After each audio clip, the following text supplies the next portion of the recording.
What's up, guys? Josh Lau here with the Card Guys, and welcome to Grinding Olympia. This is day two of experimenting with Olympia.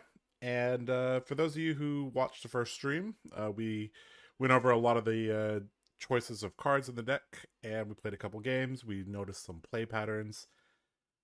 We improved the deck, and there's still a lot of things that need to be done. I think Olympia is deceptively tricky to build, even though on paper, because you can only play like 20, there's only like 20 wage cards in the game. You would think it would be easy, but actually, it is way trickier than it looks. So there are several. Today we're mostly going to be playing games. However, there are a few things I would like to talk about. I kind of wrote them over on the side here. So, I guess we'll do this general gameplay question first, and then we'll dive into more specific things with Olympia, and we'll look at Fabric. We'll look at how some of the decks are being built. We'll take a look at the deck list that I have, and we'll work from there. So I get quite a few questions on Discord. A lot of people DM me on Twitter and on Discord. And I got a question recently that was that made me go, okay, this is a pretty good question. This is a question I think is worth talking about on stream. And it's from Hoodwill, so you may know him from he makes bolted videos. He also did all the retouching of photos or the cards on Fabry, and he's a upstanding swell guy. And he asked the following question to me very recently, actually. He said, "Hey, I could use your help understanding something. I've been watching more gameplay recaps from players better than me, and a lot of times I hear them talk about the opponent's cards left in hand, or they'll say things like, okay, getting two of their cards here. And I'm not understanding why their card count matters or why I should be paying attention to it. I get it when it's their turn and I'm trying to anticipate what they may be able to still do and deciding if or how to block on their first chain link, for example, but I'm not sure what I'm looking for in regards to when it's my turn. Even so, I'm not sure what to do with that information." Okay, so I typed a short response to him, but I also said I would cover it on stream. So if you are here, Hoodwill, hi. Okay, so basically, this comes down to the concept of the energy potion and the time snap potion, or anything that is a setup card. The more things that you have on board, like an Epot, time snap, even things like Spirit of Arena or a gold token when you're playing Dromai, this allows you the branch of things that you can do increases exponentially as you go from 3 to 4 to 5 to 6 to 7 cards. And the simplest way to look at it is that for most decks, a 2-card hand is dealing 8 damage maximum. But a 5-card hand, a 6-card hand in this game, if you're playing a combo deck like Bolton or Kano, can do 80 to 100 damage, right? So when you are looking at your opponent's turn, and okay, let's say it's your turn and you're attacking them, because that's actually where the turn cycle starts, right? Their decisions on defense matter quite a bit, because if they block with 1 card or 2 cards, that often tells you everything you need to know, especially if you're playing against high-level players. High-level players playing meta decks, there are certain lines that they're looking for consistently. I give him several examples. I said, okay, if a Bravo blocks with 1 card, maybe he's looking to dominate a Spinal Crush with Pummel, assuming he has an arsenal, right? If he blocks with 2 cards, maybe he's looking to go pitch a card plus Tunic and play something that costs 4. If he blocks with 3 cards, he's probably just trying to hammer you, right? So what your opponent blocks with and how they block with helps you understand what their attack pattern is going to be. In addition to that, the order in which your opponent blocks is also very important because, and this is very important, why if you can push the point with snapdragons, bolters, whatever, with a disruptive card like CNC or snatch or whatever, this is often very much worth it because if they don't block, they're incentivized, that they're telling you that they're trying to keep their hand, right? Okay, so that's a quick summary of that. What else was I trying to think back about? Just rereading his question here. I'm not understanding why their card count matters or why I should be paying attention to it. Okay, so yeah, I think I covered most of those. If I think of anything else, I'll kind of talk about it. Okay, let's talk a little bit about Olympia now. So this is fabric.gg, one of the sponsors of TheCardGuyz. And this is a website that I like to refer to every once in a while to check on the state of the meta. So, these heroes were added recently, as you can see by the number of decks that exist. KO is getting the most attention, followed by Victor. Kasai and Olympia together are equal to KO. And Betsy, I guess, is too similar to Bravo, so people are not really exploring her. So, yeah, most of the focus has been on KO and Victor. So, diving into Olympia's hero page here, there's actually a few things I want to talk about here. So, what this website does is it grabs a bunch of deck lists and it tells us, okay, what are the trends in how decks are being created. Let's see if I can make the list a little bit bigger for you guys. Okay, so for equipment, most decks are running Galea, as we can see, 75%. I think instead of looking at the equipment, we should look at the weapons first, because that's actually the most important thing. So most Olympia decks are being built as a Decimator Great Axe build. Some decks are running Hot Streak Saber, some decks are running Hatchets. And one of the things that I actually presumed in the first episode was, I'm like, okay, let's presume that there are 3 styles that you can play. There's Decimator Great Axe style, Sword style, be that double Centauri Saber or double Hot Streak or Hot Streak Centauri Saber, and then Hatchets. And let's presume that the attack action cards, Wage Agility, Wage Vigor, and Wage Gold are bad. So let's presume all those things, which may or may not be true, but let's presume that they are true. I'm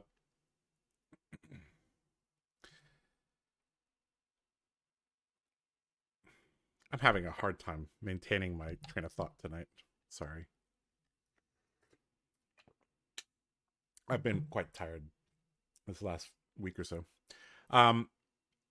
So let's presume that we have 3 different weapon styles. Let's presume that the wage cards are bad. So therefore, what are we trying to do? When we look at the power cards for Olympia, or let's answer the question why we want to play Olympia. That's actually the best question, right? There's 2 things there's several things that Olympia does better, but they're not immediately obvious, because I think a lot of people, when they looked at Olympia, they're like, why am I not playing Hatchets Dory or Great Axe Dory? If I want to play with Centauri Sabers or Swords, why am I not playing Kasai or Combo Bolton? And the reason why people jump to that immediately is because of this card here. Up the ante. Or, you know what? So clicking on it doesn't zoom in, but so this is the Olympia specialization, and this is the reason why people are like, well, this is not good enough. It's a very expensive attack reaction. Sometimes it's a lunging press that blocks for 3. Why would I? This is not good enough, right? And if your analysis stops there, you're correct. Up the ante is not good enough to play Olympia. Let's dive into a little bit deeper. Like, what does Olympia do better than the other warriors?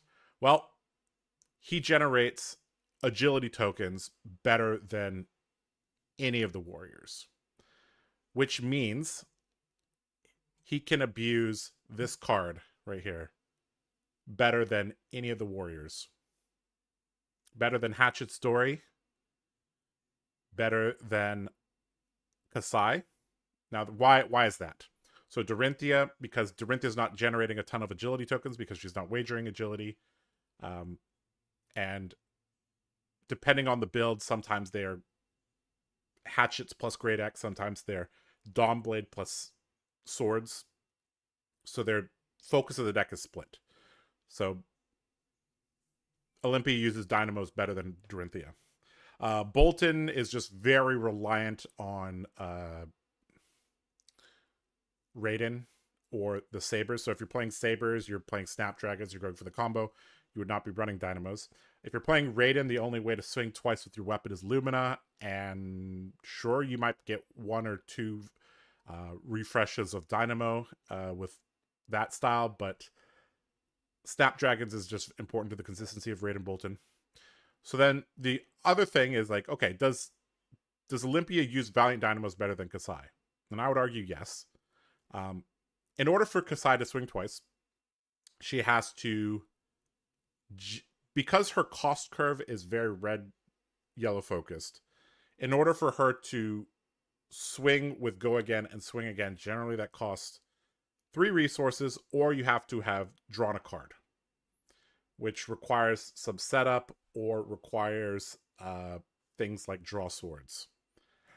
And that's not as consistent. This card here, I think, on average, triggers more in Olympia than any other deck. And the game length also favors this as well. And one of the other things is that Olympia uses the gold tokens in a much more straightforward manner, and I think he can generate the gold tokens faster than Kasai can. So when you think about Kasai, like how fast can you generate for 1 gold? Literally, if you block or attack with 2 reds, 2 yellows, you put them all in the graveyard, and then the next turn you have an attack reaction, probably good enough. You could probably get it in 2 turns, but most Kasai decks, I think, are generating their first gold token turn 3, turn 4. Olympia can actually get it really, really quickly because of Prize Galea. And he has a higher... He plays things like Money Where Your Mouth Is. And yeah. So he generates gold faster than Kasai, arguably. And he also has a simpler outlet for it. So Kasai has Raise an Army and Blood on Her Hands and Cash In, right? And if she wants to play Raise an Army, she has to sit on several gold, preferably 2 to 3. Whereas, I think another reason why we would play Olympia is because of Double Down. So this is a card that I've come around more and more on. And it's because of the way that this card is worded. If you read the wording on this card, it is actually extremely interesting when you pair it with the helmet. And this is something I discovered at the end of last stream. So for those of you who weren't here, I'll explain it to you guys. So Double Down is a 2-cost red pitch Guardian Warrior action that blocks for 3. It says you may destroy a gold token rather than pay the cost. And generally in Olympia, this is what you're going to do, because double down and cash in are your main payoffs for gold. And it says the next attack that wagers this turn gets +3 and overpower. Okay. If a hero would create one or more tokens from a wager this turn, instead they create that many +1 this turn. Now, the interesting thing is that it says the next attack that wagers this turn gets +3 and overpower. Olympia is the only hero that could wager at instant speed because of prized Galea, because of up the ante. So you basically could trigger double down at reaction speed. So you could come in with a weapon, and this is part of the reason why I think dual weapons are going to be better than single weapon. Although this is Decimator Great Axe is a very low-hanging fruit here, because we know it was powerful in control builds of Dory and Bolton, and Olympia can lean into that quite as well. So I understand why most Olympia decks are actually Decimator Great Axe lists, because that's like the easiest, most obvious thing to do with the card, right? Or do with the hero. But when we dual wield and we play double down and we attack with a weapon, let's say we attack with Hatchet of Body, if they don't block it, great. We can pop the helmet and generate a gold token really, really quickly. Or we can basically wager at instant speed to give it +3 if we need to. And that will give us extra gold. Or let's say they do block it. Okay, we'll just go to the next attack and we'll put them in another spot.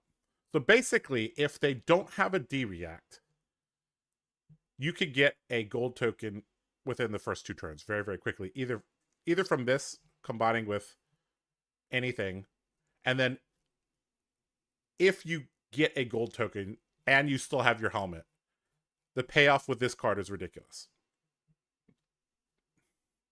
And another thing to think about is, like, if you're running 2 to 3 double down, 2 to 3 cash in, we see that the average is close to 3. What does this mean realistic, or practically what does this mean? This means that you need to generate 6 gold tokens over the course of the game to get maximum value from cash in and double down. That's not too difficult, considering this is partly why I made the presumption that we don't need wage agility, wage vigor, and wage gold, is because they're not above rate cards, and we'll just have a stack of gold at the end of the game that we don't need. And those cards only synergize with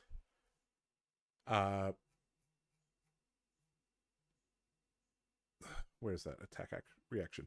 Take the upper hand. So yeah. So that's a long-winded way of saying why I don't play the actions. And it looks like people have actually figured that out too. You look here, we don't actually see anybody playing I guess so about half of decks are. Okay, never mind. so a decent amount of decks are playing this, right? But I mean, they're 2 blocks, 3 for 7s are not. It's not really where you want to be. I think really the main reason to play Olympia is the dynamos. So we really need to go all in on the dynamos. We need to abuse this thing as much as we can, and throwing a 3 for 7 doesn't do that. Okay, let's kind of review what people have been choosing. So these are kind of standard stuff. If you're not playing dynamos, you're playing bolters, which makes sense. Looks like most people are running, AB2, maybe AB3. We already went over the weapons. The actions here, so hold them, money where your mouth is, edge ahead. Looks like most people have identified that these are really, really important. Double down and cash in are the outlets. We have these as blues that are just extra wager effects. Commanding Performance. This is a card that was in the sideboard for my stream on Tuesday. We're going to try moving this in the main board a little bit and try to play with this more. Some axe payoffs. This all makes sense. Goblet of Blood Run Wine. This is secretly, I think, one of the best warrior cards in the set. We got Hit and Run, which makes sense. Spoils, which makes sense. I don't know so much about Emboldened Blade. I think this is fine, but I think we already have... We're kind of spoiled for blues. I don't know if this cuts it. Lead with Speed has been pretty good. More axe payoffs. Warmongers is interesting. This is a card I actually didn't think about.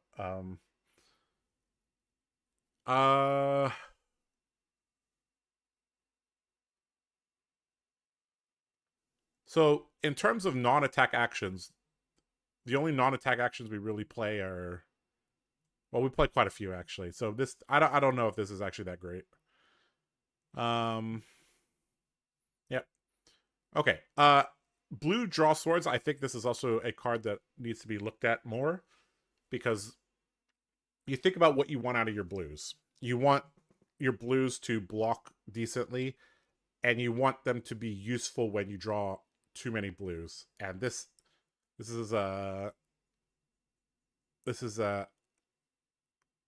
think one of the better blues. This might make the cut. Okay. Attack actions, we already went over a lot of these. CNC, E-Strike, Rudder. These are all kind of usual suspects. I don't know if you want to be playing these because that takes away from the Dynamo's game plan.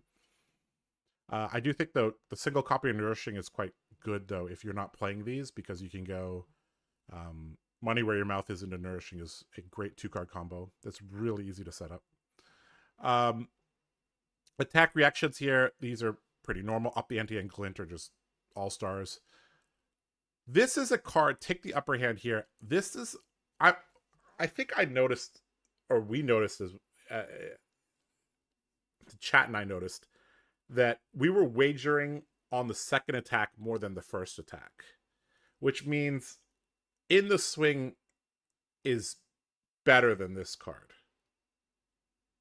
or at least comparable. So I might look to take out this card for In the Swing, because take the upper hand basically restricts the amount of hands that are good, because we need to have a wager card, a blue, go again, and this at the same time. It's a lot of things that need to line up. Blue Overpower is great. Blade Runners are good. Iron Song Response is good. Blade Flurry, these two cards here actually underperformed in the Olympia deck. And it was mainly just like take the upper hand. We got into, these are basically 3-card combo hands, right? Blade Flurry basically says, okay, you need to have a blue, you need to have go again, and preferably a wager card or something to, like, the go again was not a given, actually. This card was fine. I don't know if I would put 3 ofs, because if you're, as weird as it sounds, getting simply 4 value for this is just acceptable. If you have a blue, an agility token, and Blade Flurry, you're probably going to get some damage in, but so what? It's good rate, but it's like, in order for this card to be good, you need a blue plus a wager card. Plus this. That's a 3-card combo. 3-card combos are not reliable in this game. Same with Shift the Tide of Battle was even more restrictive, right? Because we had to have a blue, we had to have power greater than its base, and we had to not have go again already. And we had to draw this card. So that's 4 things that have to go correct.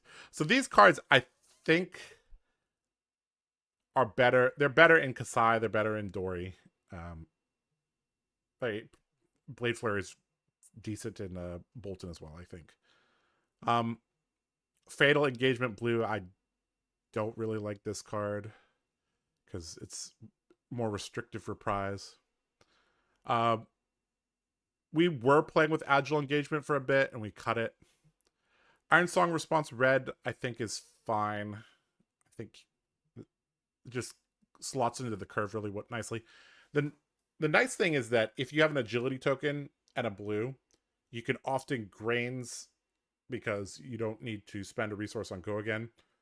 Or if you have a vigor token, it's very easy to cycle the vigor token as long as you're playing 0 cost attack reactions. And we got some crazy people playing Route and Pummel. I don't really think that's a good idea. Cut the deck is not like this is a restrictive reprise card. I don't really. Well, it's not completely restrictive like Fatal Engagement is, but I think there are better attack reactions. D-React Suite looks pretty normal. Instant Suite looks pretty normal, except that Take the Chin is very low. Only 5% of decks are playing this. I think this could be higher. Heart of Fendel probably being played in the Axe builds. So, yeah. Okay, so with all that in mind, let's take a look at the deck list. And I'll talk about the changes that I made and why. So there's a couple changes, not too many. So like I said, I think we're going to experiment today with In the Swing instead of Take the Upper Hand. So In the Swing can only be played on the second attack, but we're normally wagering the second attack. And it doesn't require that we wager at all. So this is quite deadly in the late game. The Take the Upper Hand is actually fairly useless late game because it requires you to keep extra cards, which we kind of discovered that late game becomes a pretty large grind in Olympia. Other changes is we went to I took out the blue Out for Bloods and put in blue In the Swing. Now I did talk briefly about what was that card? Draw Swords blue. So I'm trying to think like, okay, let's look at our blues first. Let's just add this for now. And let's look at our blues, right? So Edge Ahead, Hold'em, I think we just need more redundancy, so we'll keep them. In the Swing, we might cut this. We'll see. Iron Song Response, this feels like solid. This wins a lot of games. Glint and Up the Ante makes sense. Take the Upper Hand blue. I think actually this probably should be switched for Draw Swords. The more and more I look at this card, the more and more I'm like, this is probably just for limited. The only combination I'm really thrilled about is when I go like Nourishing with, so Money Where Your Mouth Is into Nourishing, that's 9 dominate, and then I can Take the Upper Hand and then just kill them from 9 basically, which would be nice. But that's Magical Christmas Land, and Olympia does not live in Magical Christmas Land. He lives in a very grounded, down-to-earth, back and forth, ebb and flow mid-range style. He doesn't really do anything super unfair or super broken. He doesn't have ridiculously broken cards. He just says, okay, I'm going to use Valiant Dynamo as well. I'm going to have, good consistency with grains and put pressure on you with hatchets for the whole game. I'll have a few spiky turns here and there, but this is a deck that's like real fair. Let's just put it that way. Okay, I'm going to take the Upper Hand. I'm going to put in Draw Swords, just see how that goes. Because the more and more I look at take the upper hand, the more and more I dislike it.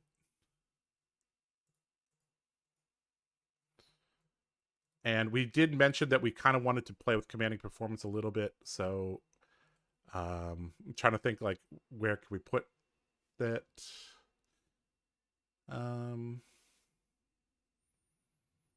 This deck is actually like another thing that we noticed is that I upped the blue count slightly as well, because if you look at our ratio right now in a 60 card deck, it's 33-3-24. The only yellow cards are cash in, right? So basically, if we don't draw a blue, that basically means our hand is all red.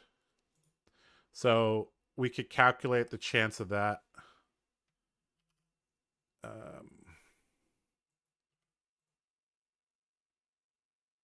So we have 60, we have 24 in hand. 20, yep. So there's a 12% chance we won't draw blue. Now, if we count our yellows, this becomes 27. So the chance that we draw a blue or a yellow is 92%, right? So that's kind of the consistency I'm looking for. Normally, I'd say like 80% consistency is good, but for a deck that is for decks that utilize might, vigor, and agility tokens, if you draw a bad hand, you could lose a lot of momentum because you can't bank them like quicken tokens. So I upped the blue count slightly here because I think it's extremely important we hit that like 90% consistency point. All right, we got a couple things in chat. Let's see here. Christian says, because everybody's playing Kasai and I want to be special. Well, if you're playing Olympia, you're definitely taking the road less traveled. I'd argue Kasai uses Valiant just as well.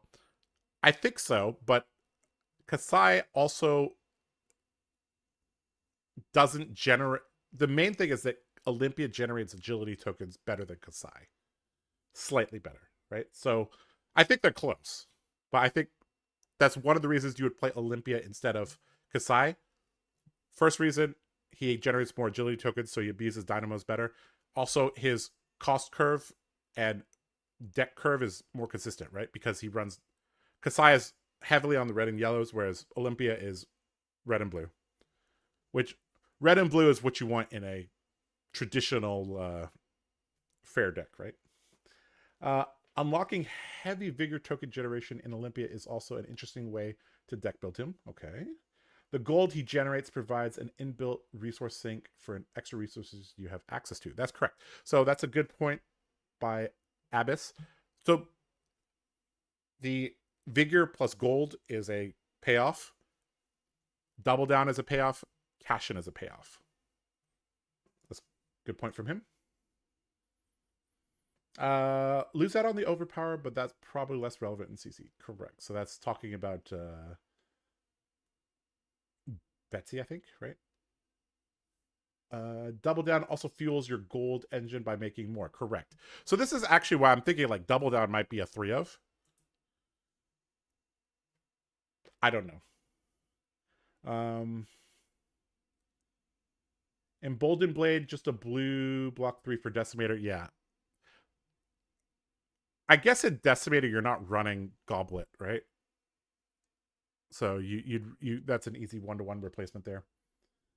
Probably pretty hard to run Warmongers and yeah. So I don't think Warmongers really works because we want to be playing some non-attack actions.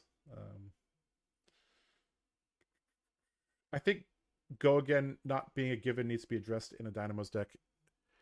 Yeah, so you all, depending on how defensive the opponent's deck is how guaranteed you're going to be to have a agility token. I think. Can you just put in every card with Olympia in it? Can you just put in every card with Olympia in it like other warriors? I don't know. How many cards have him on the art?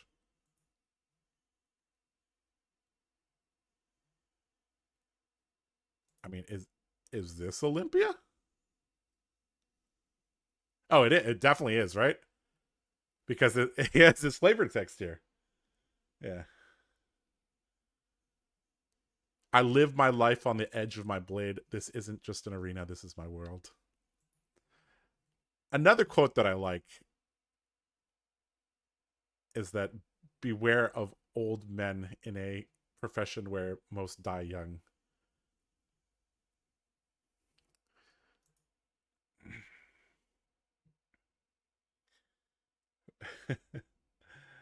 I didn't believe in hatchets, but you convinced me. Well, I I I I think it really comes down to the only reason to play Olympia over the other characters is that he abuses this card a little bit better. And his helmet is actually this is actually more ridiculous than it looks. Because this combines with double down really, really well. He also uses grains better than most decks. And his cost curve is more consistent. So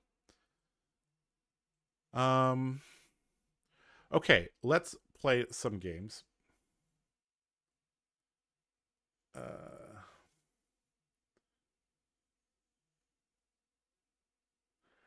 That all you got as a line from Victor. That all you got is a decent card as well. And that's actually one of the reasons I like this one. This is kind of like that all you got, except we're getting an agility instead of drawing a card. And this can defend anything. How do you feel about Decimator as a mainland build for Olympia? So I talked about how I thought that was mainly just like a week 1 build because that's the lowest hanging fruit. They're like, well, we could go hold them into Decimator Great Axe, and that's really, really annoying for them to block. True. But I think if you're not using agility tokens, I don't like I don't know why you would be, if you're not using agility tokens as Olympia, I think that's you're doing something fundamental. You're holding yourself back. And the Decimator Great Axe can't swing again anyways because you don't have Dory's hero ability. I mean, you would need like Dusk Path Pilgrimage or something like that. So I don't really know why. Yeah.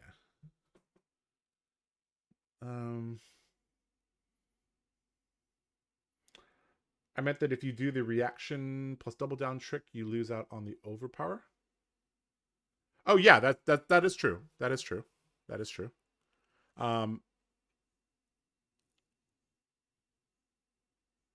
If they want to double block your first attack, go ahead. You think of, even though you're right, you are losing the value because it's like you're losing out on this line of text here, or this 2 words and overpower. If the play pattern is swing hatchet, are they ever blocking 6 against 2? Basically never, right? So this card plus the helmet puts them in checkmate, basically. Especially if you have a pump. And that might be one reason to not run in the swing, is because this is focused on the second attack. We don't actually have that many that... We have Iron Song response and Out for Blood that can target the first attack, so... Merciless Battle Axe, I don't know. I don't think so. Let's not play Merciless Battle Axe here. Cleave is the only +4 card, so no. Yeah, exactly. I'm mostly sad Dynamos are climbing to 200 and I don't have them. Well,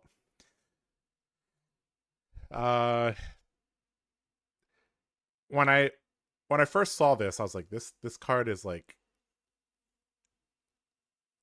not exactly infinite, but this could block for 10 over the course of a game pretty easily. So I was like, okay, I'm not just that I'm a warrior player, so I have all the warrior cards, but like I was like, this seems like a good card. Also, because this is one of the few relevant cards from Monarch now that Prism and Chain are gone, so it's going to be more expensive. It's nice to not have to. I can't. It's nice to not have to waste the Galea when they play around it. I like that. Yeah. There's a lot of situations that Olympia puts his opponents in, like, damned if you do, damned if you don't. Okay, enough talk. Time to play. Let's see how this performs. So I just want to quickly go over the 2 blocks here. We have 1, 2, 3, 4, 5, 6, 7, 8, 9, 10, 11, 12, 13. Okay, so 47 cards block for 3, 13 of them block for 2. So we'll see how that goes. All right, let's get some reps in.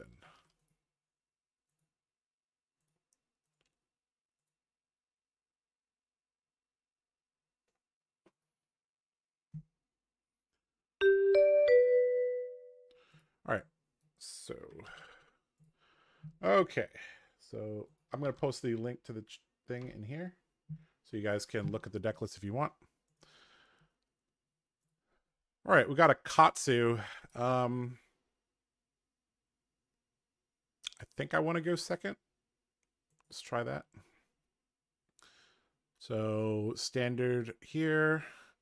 This might be a situation where commanding performance is really good. So let's add those in. I do like Sink Below as well against Katsu. It's just good value. But we have Dynamos as well, so I don't know if we need them. This could be a matchup where we just run 65. I've been waffling between 2 and 3 cash-ins. I think against aggro we may not need all 3, so we'll cut one of them.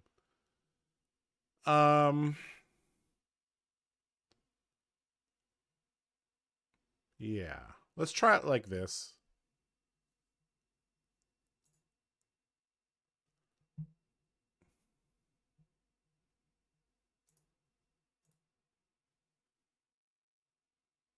All right. Let's go.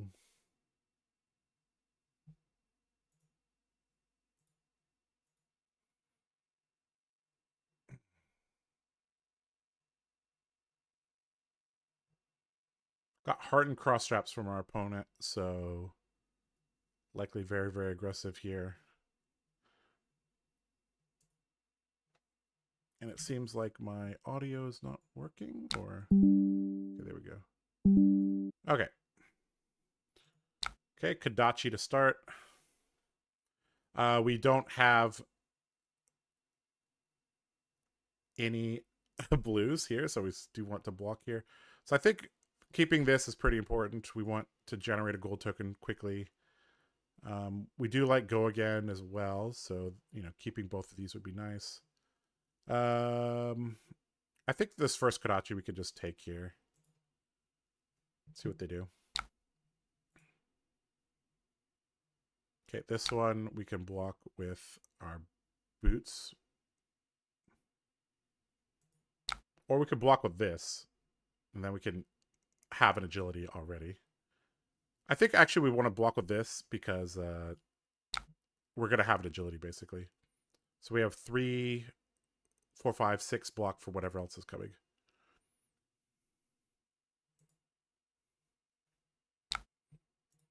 So we'll throw the dynamos plus this in front of it. Okay, never mind. He didn't do it. That's actually unfortunate. I guess we could Arsenal this. Hopefully we'll draw a blue here. We did not. That's... Oh, no. Okay, that's okay. Let's see here. So that was a mistake. I thought there was something else going to be coming, but apparently not.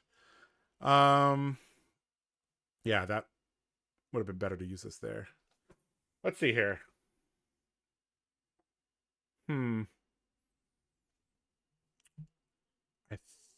I think I'm just going to try to get a gold token here. by pitching these. And if he doesn't block, we'll just Arsenal this.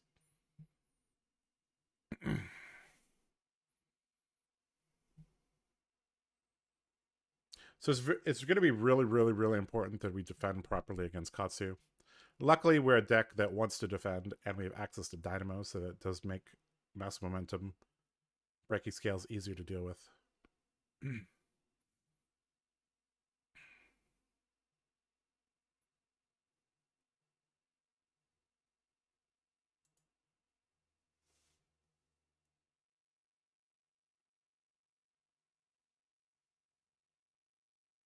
Dynamo's so cracked it in Ninja, I agree.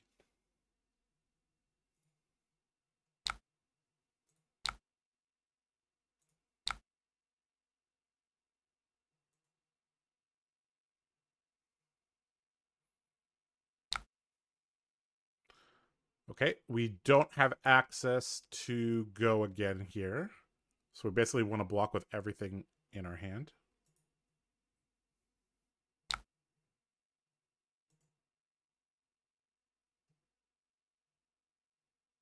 Okay, blocking with this here I think is decent. This is the card we're going to block with last.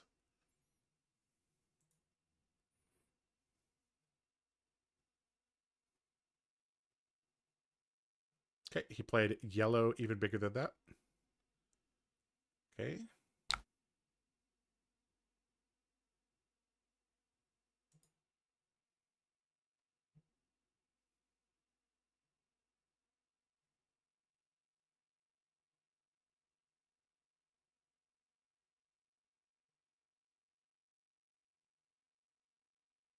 So he has a quicken token. That's not extremely useful, right? Unless it's E-Strike, draw a card. Yeah, okay. All right. I think throwing one card here is probably better. If we throw two cards, we might have to block with... Like, there still could be a lot coming.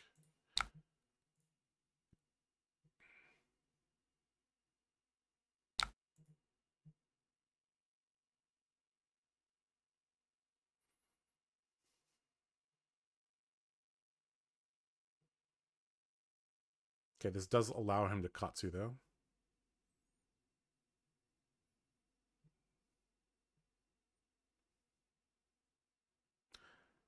I think we're kind of just in weathering the storm moment here. A little bit card inefficient from him if this is just his turn.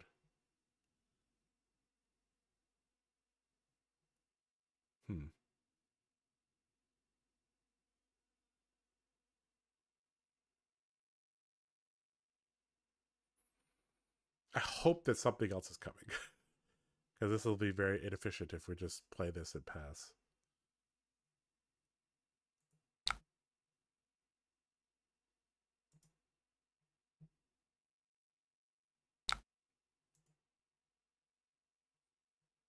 So do we just play this, or do we attack with Spillblood in this?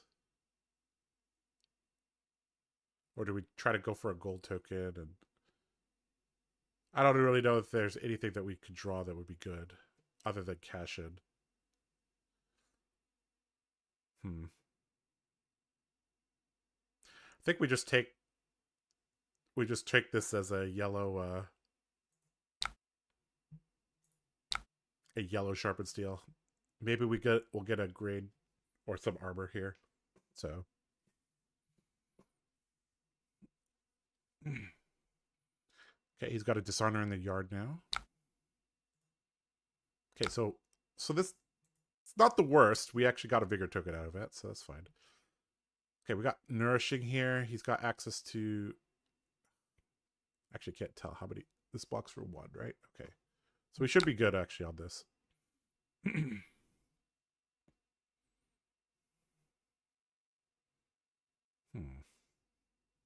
Okay, so we'll take one here.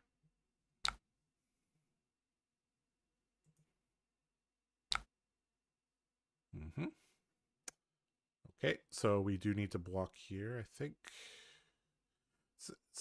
It's always a good idea to get some block value out of this. I think that's what we're gonna do.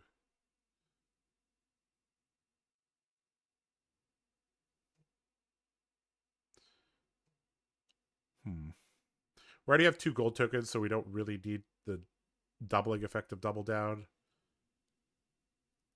And I think preserving our life is a little bit better. So let's just block like this. And we'll block with Out for Blood on the next thing.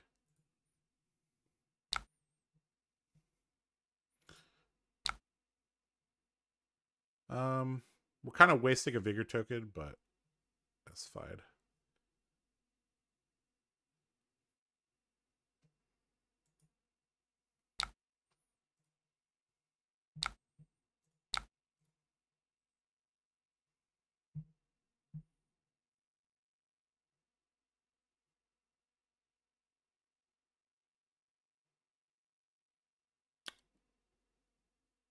You're right.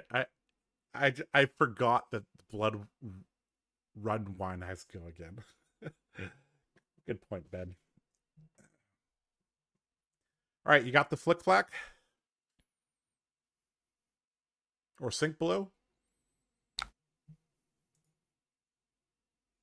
He does not.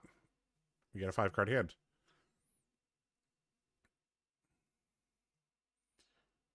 Okay. We don't have Go again, though. So just blocking this turn. Blocking and grinding. We haven't even refreshed our dynamos yet. All right, take 1 here.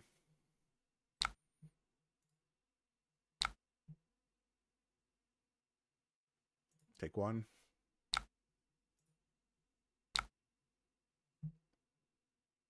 Okay, so this we want to block for 5, probably.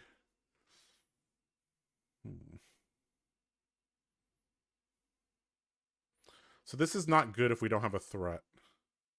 So the threat would be Hold'em plus Comedic Presence plus Weapon Swing. So Out for Blood and In the Swing Blue, these are the cards we want to block with first. So I think we block for 5 here, play around Ancestral, because this does draw a card. So we'll block like this. Is that correct? No, it's not. This is better because this gives us a 2 block and a 1 block.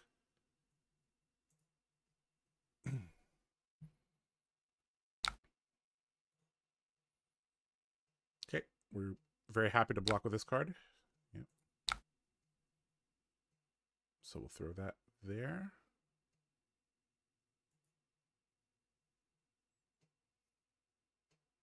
And he did have Ancestral.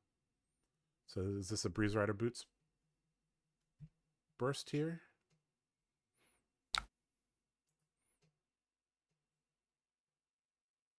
It is. Okay. Fine.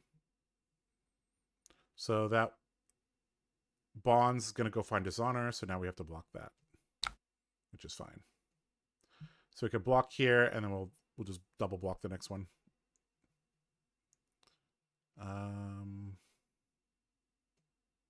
So Dishonor comes in for 4. Yep, that's fine. We're just blocking with our whole hand.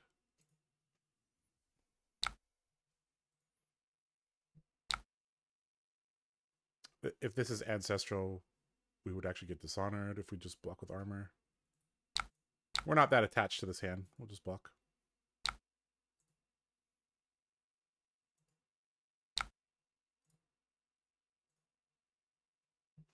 Okay, we haven't seen a cash in yet, but we only have 2 copies in our deck, so hopefully we see it soon.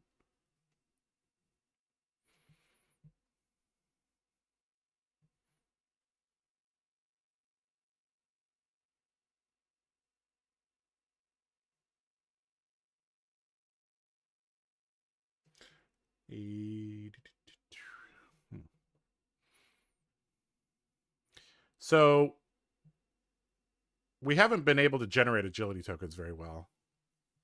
Mainly because we've been under pressure a lot, but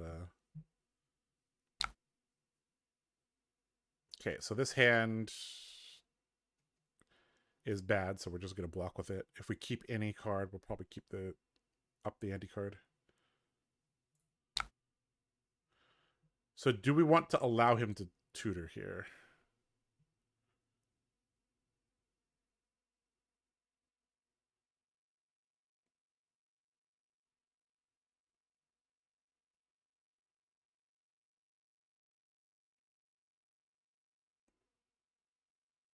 I think we shouldn't allow him to tutor.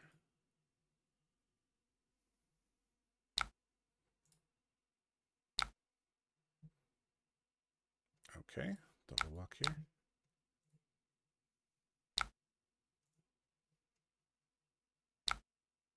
Jesus. 3 spinning wheel kicks in a row. Okay, you got it, bro.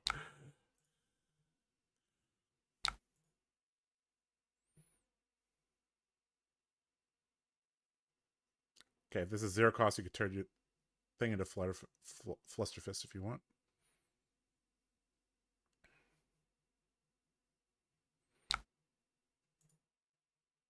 Okay, we got a cash in here, so we're going to block with 3 cards. Hold this.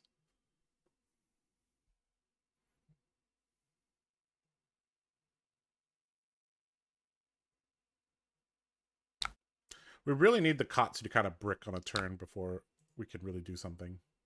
I'm not sure what the chance of that is.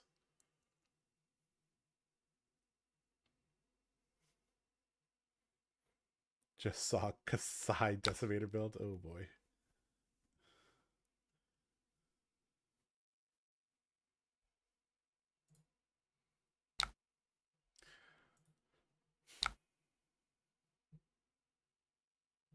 Okay, so that he bricked this turn, right? So he pitched Kadachi, Rising D Thrust. So we get to. We have to keep our go again here. So I think we block with this, and we Blade Runner, hold him on. We try to pump our second attack here. So I think we go like this. Cash in, hopefully draws us a blue here.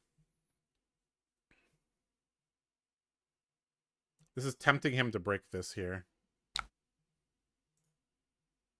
He's going to draw a card. But he doesn't have go again, so. Alright, so.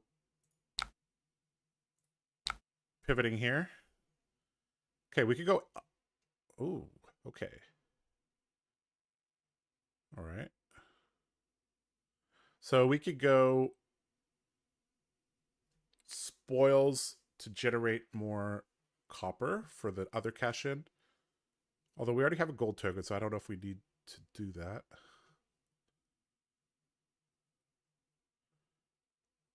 Hmm. 1, 2, 3, 4. So.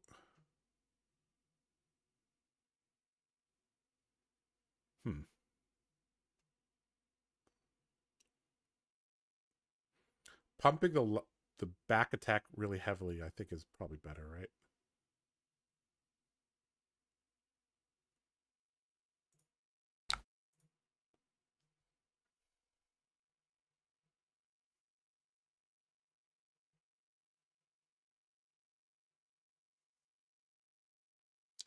Best part is she won versus aggro.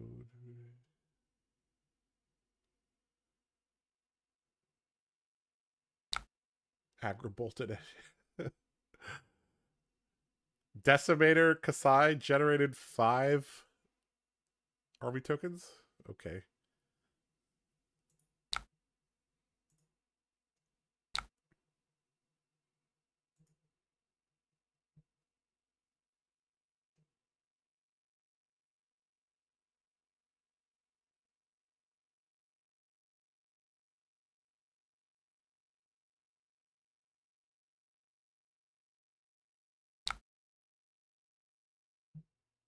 Okay, flick flack here. So, sure. That's fine.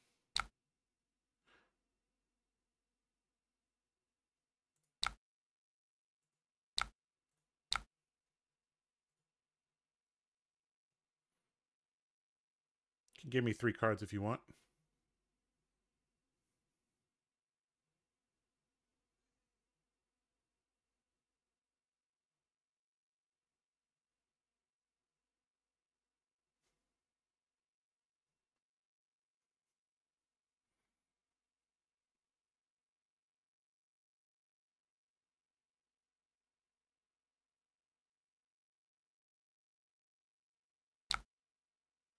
All right. Is it worth it to get a vigor token? It's a vigor and a gold token, so I think yes.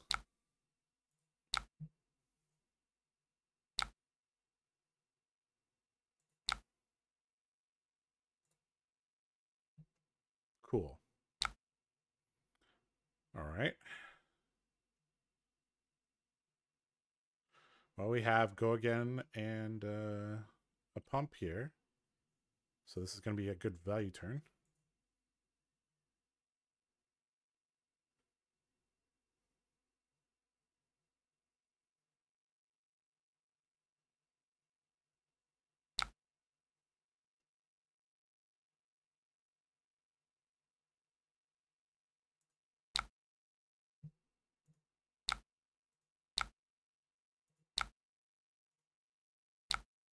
So we're going to convert 2 resources next turn, basically, which is nice.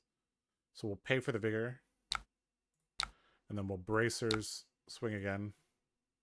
Oh, we're converting 1 into the next turn, my bad. Because we have to pay for the hatchet. Still pretty good. We get to put Sink Below into the arsenal. We got our dynamos back. Yeah.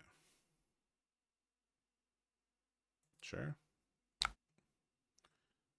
We can't, so we won't. All right.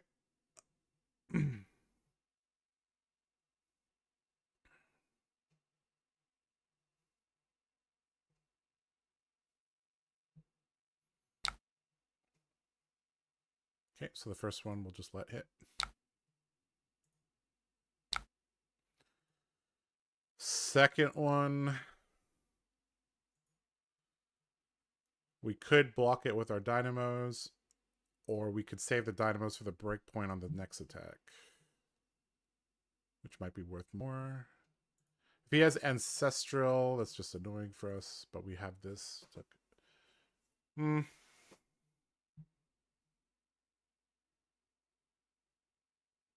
fine just blocking with the whole hand here and then attacking with the hatchet with the vigor. So Olympia does have to play defense quite a bit. So this is really a deck that tests your defensive prowess. Katsu even more so. Like Katsu is saying, okay, you really have to know what you're doing on defense here. All right, I'm very inclined to block this with Sink Below. Yeah, that's what I'm going to do. If you want an Ancestral to tutor, be my guest.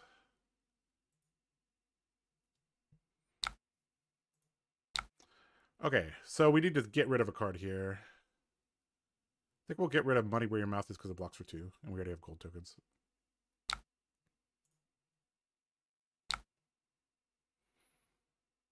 Okay. Do you have Hurricane Kick too? Okay, what are we doing on our turn? I think we're going lead with speed and then try to convert extra resources into grains, so we block 6 here.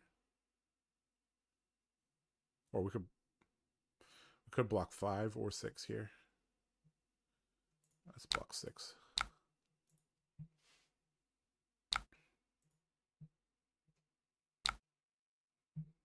Okay, this one doesn't matter. We just let it happen.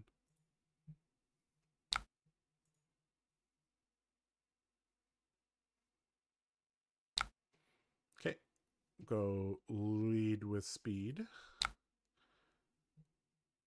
We also have the option to turn this. Is that useful? No, I don't think so. All right, so if this hits, we can Vigor token here, which is nice.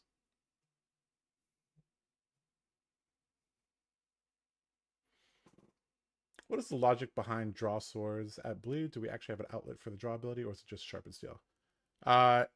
So you got to think of your blues as like, okay, you want to pay with your blues obviously, or block with them, but there's also situations where you have full tempo and you draw 4 blues. So you want your blues to be useful then. If you draw 4 blues with draw swords, maybe you could turn that into a red. Or you could just use the gold tokens. That's also okay too. How many gold tokens do we have right now? We have 2, so we're good. We're good for our payoffs here. Okay, so we'll grains this attack and then see what he does. Okay, flick flack, fine with me. Okay, we got agility and we got a pretty good setup here. 1, 2, 3, 4. Yep. Yeah. So this is actually a situation where we might want to keep our whole hand here.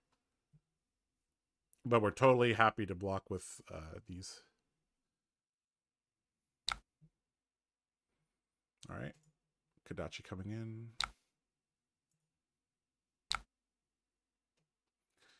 Kadachi coming in. Do we just let this hit or do we block with the Galea? I think we just let this hit. See what else is coming. Okay, 100 wins has combo here, so that's kind of annoying. So we do need to block for 4 here. I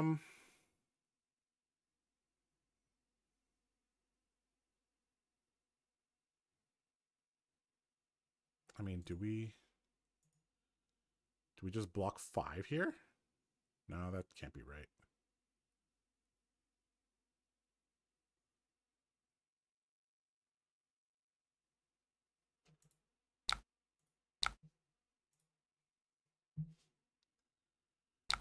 Okay, so let's see what else is coming here.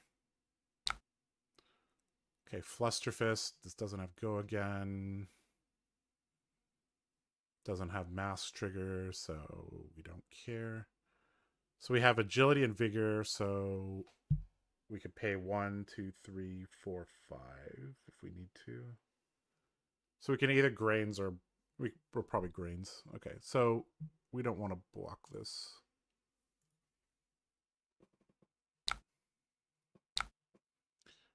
All right, we're getting down to the. Do we do this on the first or second attack? Do it on the first attack because we have Blade Flurry. Okay. So we'll money where your mouth is, swing with the hatchet, pitch the blue. We would like to wager it. This late game situation is going to be really, really, really intricate, I think. Because we're walking the life totals down here. His deck quality should be getting pretty bad right now, though. Look at his graveyard, filled with a bunch of reds here. I mean, he basically has 5 more turns of gas, so he should be okay, actually. But his deck is getting... We actually might want to let him Katsu because he's put, like, 8 blues to the bottom. We actually want him to shuffle his deck because that makes his deck power go down. All right, so we'll Blade Flurry here for max value. We're going to get our Dynamos back as well. That's nice. So we have the option of Grainsing or Brave Forge Bracing. We're going to Grains, obviously. We'll Grains right now, just in case he blocks the second attack. So we have 3 gold now.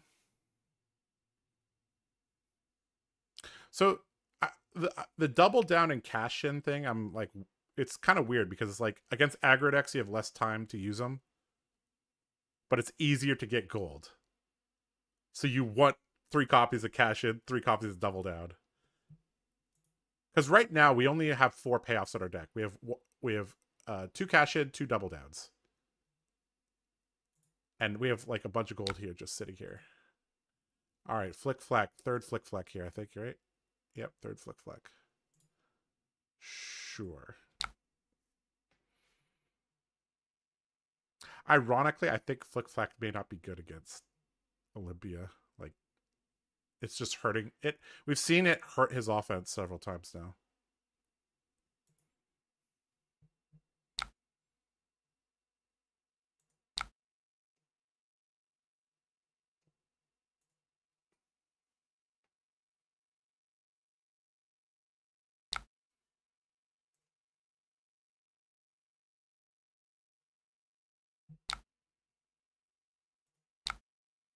Okay, you strike 7 here, so we're gonna take it on the chin, dynamos.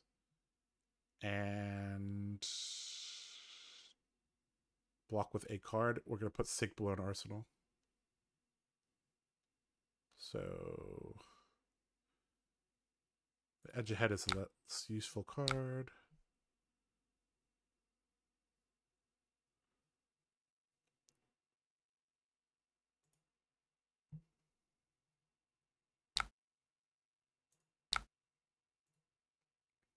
This card is so good.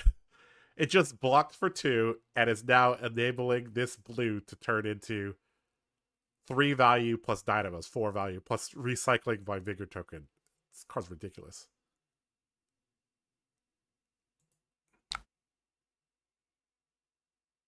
Absolutely ridiculous. I'm getting more and more tempted to use this now. If I gold token and draw a red, nothing changes here. I can't cycle my vigor token. Never mind, that's bad. Let's not do that.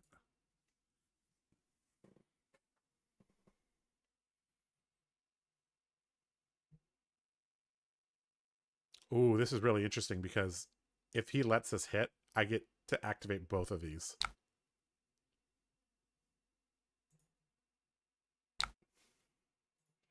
Wow, max value, boys.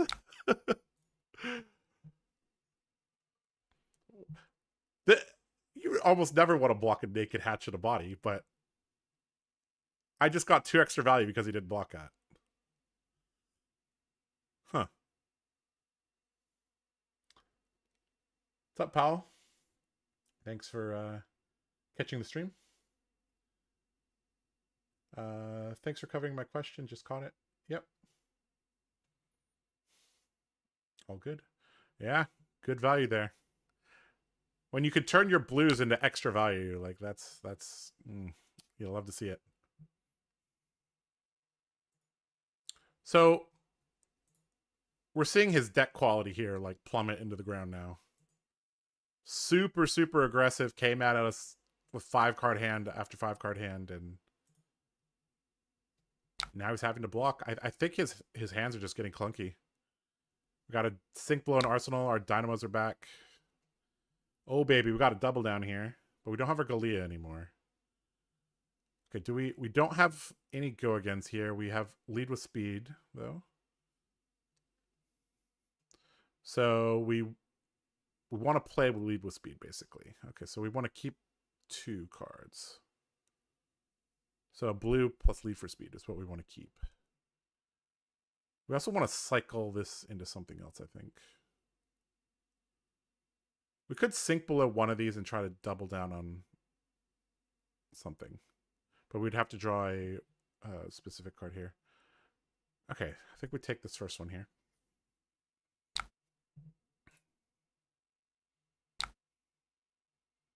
Okay, we'll block with the dynamos here.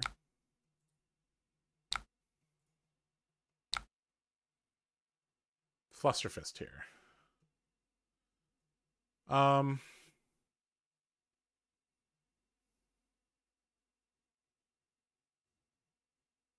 Can't get value out of everything in our hand, unfortunately.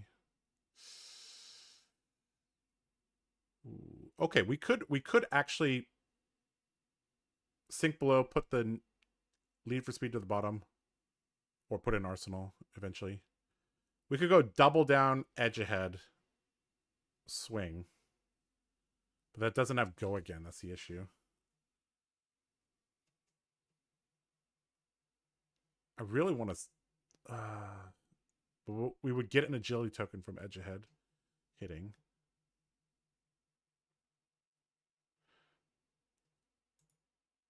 I think we sink the lead with speed and try to find something. Because we have 2 blues, we can break the gold to dig.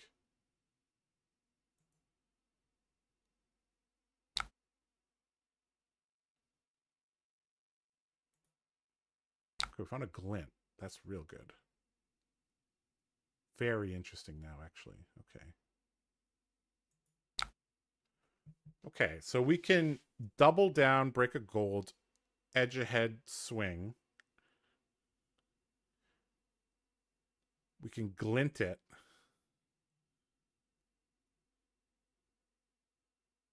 And then go from there. And then we can hold the instant swing for the second attack as well. Thus, do we want to convert a gold token into another card, though? We could do that on our second swing, I think. So let's go edge ahead. Double down. Pay a gold. We have to pitch for this. Okay, so we'll swing the hatchet of body. Pitch in the swing. Do I want to wager it? Hell yeah, I want to wager it. Okay, we have 6 overpower here. He doesn't have enough armor to block this. Of course, we've seen him run Flick Flack, but he's already used them all. Very unlikely a sink below in his deck.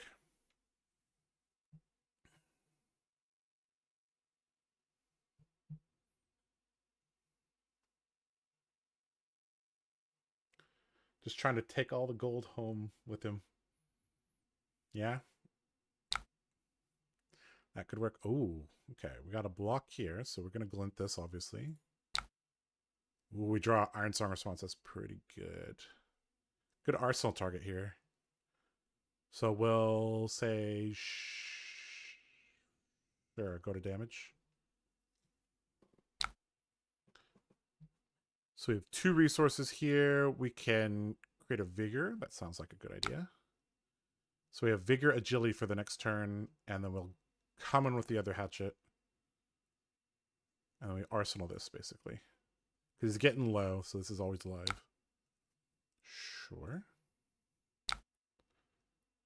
Nope. We will not. And then arsenal this. We have double agility, not so useful, but that's okay. All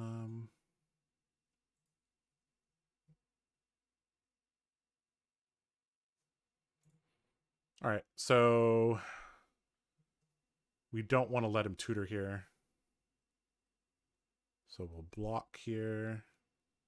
This hand actually ends the game if we can keep it pretty reliably.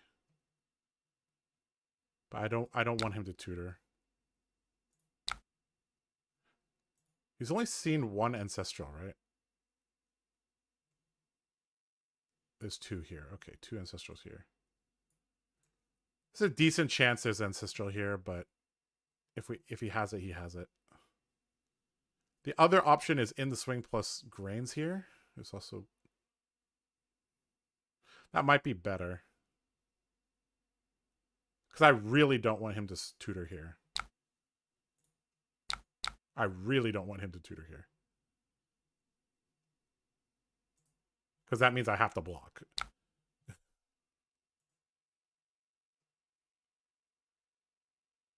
And he used his Heart and Cross Trap for that. Okay. Descendant. So again, we cannot let him tutor here. We just need to keep a card here, right? If we keep... We don't actually need glint here because we have agility. I mean, keeping glint would be nice though, because we're just swinging, and if he blocks, we can. Well, we don't really want to change it into any card. All right, we're blocking. I think we blocked 6 here. Just don't let him tutor here. If he has ancestral, he'll pop it here plus the breaking scales.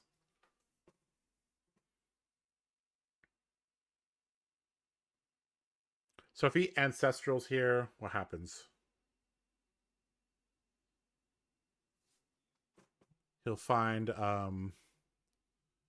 bonds, and then he'll dishonor, right? He doesn't have a dishonor in the graveyard though. Oh, he does. So do we block for 7 here? Is that the play? I'm playing around a 1-of, but we haven't seen. Yeah, I think.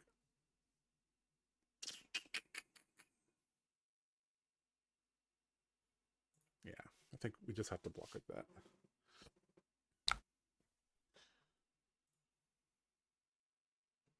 Oh, he has it already. Okay, jeez. That's bad. Okay, he naturally had the combo. That means we're gonna. Well, you know what? I just realized. Who cares if I get dishonored? I'm so used to playing Dory and Bolton, where it's like, oh god, if I get dishonored, it's the end of the world. Who gives a shit? I already made my money. Oh man. Spinning wheel kick. That's what you want to play, really? I I guess this is better than Dishonor, right? Yeah, I guess he's realizing it too. Okay. So I just have to keep a blue here, right? Yeah. Okay, we're okay. Oh no, our ability. Oh no, it's the end of the world. All right, I think we just so so we defended improperly this turn. Whoops. Whoops. All right, go ahead and bonds. I don't care. Pitch your last card to spinning wheel kick. Go ahead.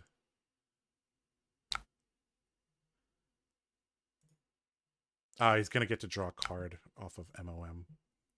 Sad. Whoops, guys, we messed up. That's all right.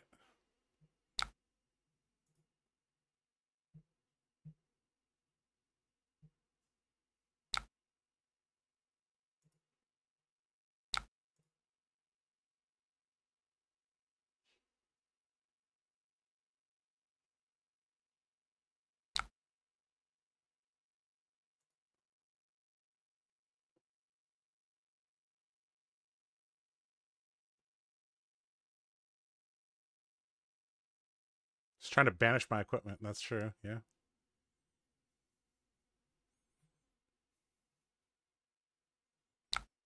All right, he's giving me MOM here. That's fine. Oh, that's actually pretty bad because we can't bracers here. Unfortunate.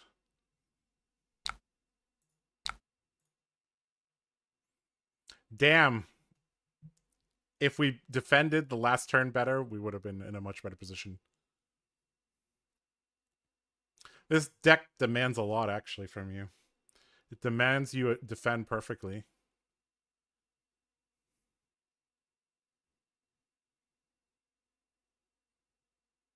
I think we keep this, right?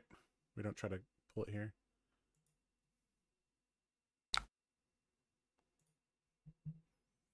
All right, so we're blocking with every card, keeping cash in here.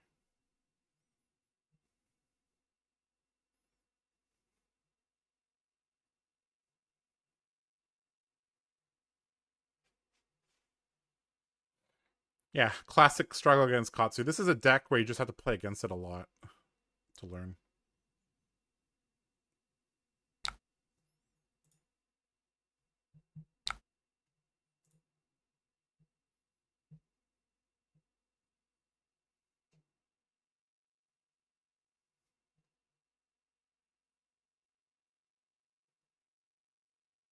Olympia already has no honor? I don't know about that.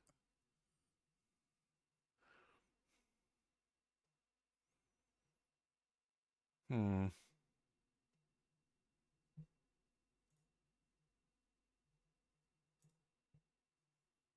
So I'm thinking to block with for 6 here.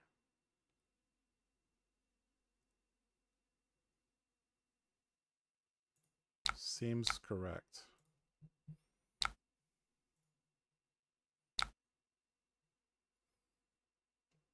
Okay, so wins. Oh, this could be ancestral here. Ooh.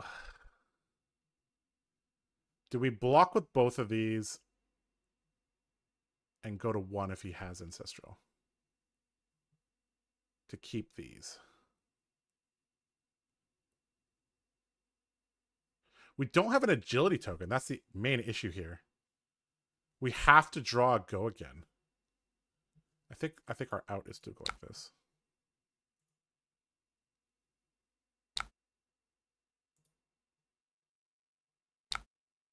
All right, cash in. Save me, please. Ooh. Well, looks like we were saved. Yep. This should do it, I think.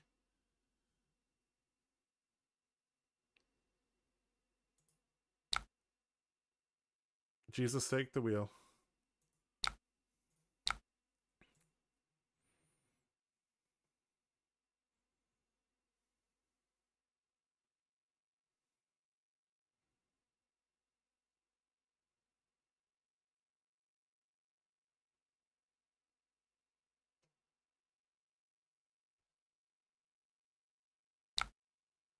Block to the Ancestral Empowerment. And that's going to get you killed, my friend.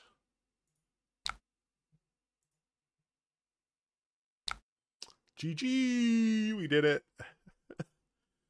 Wow! Olympia. Good game. Good game. Good game. Turn 14. This is becoming a trend.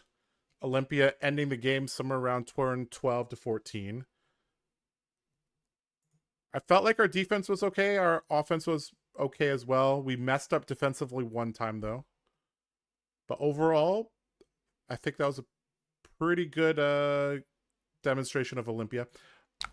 I'm still like I said in the middle of the game that this gold generation and payoffs is kind of weird because against aggro decks, you get your more. It's easier for you to get the gold tokens,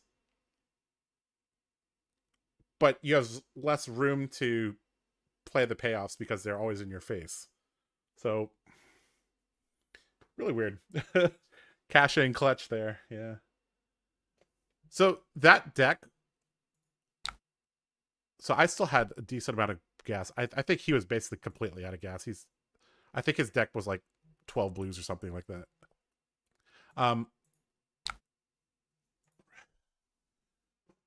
So I had two double downs, two cash-ins. I played two cash-ins. I played one double down. And I blocked with one double down. I ended the game with 3 gold. Like that's inefficient, right?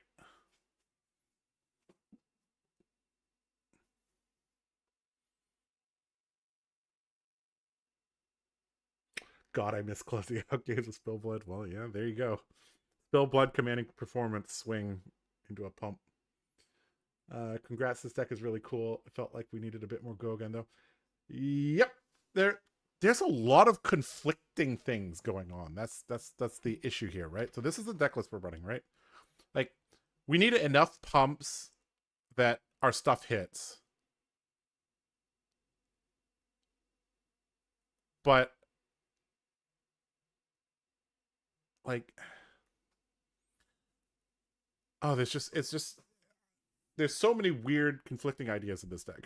You need go again, but you need attack reacts, but you need wager cards, but you need payoff cards as well. It's really so against aggro decks, you wager once, you often get enough gold for the game.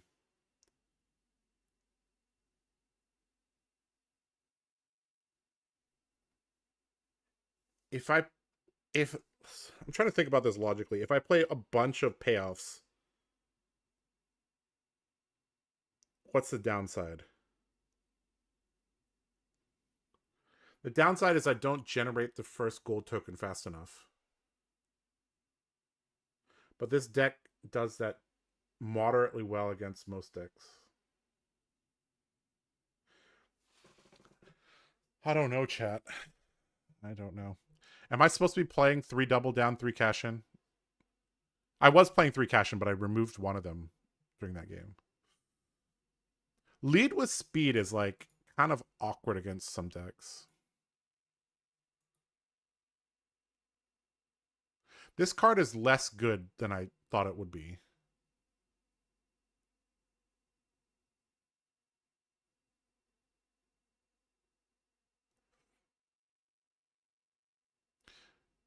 It's okay, I guess, but it's I don't know. Some of these 2 blocks almost got me killed that game.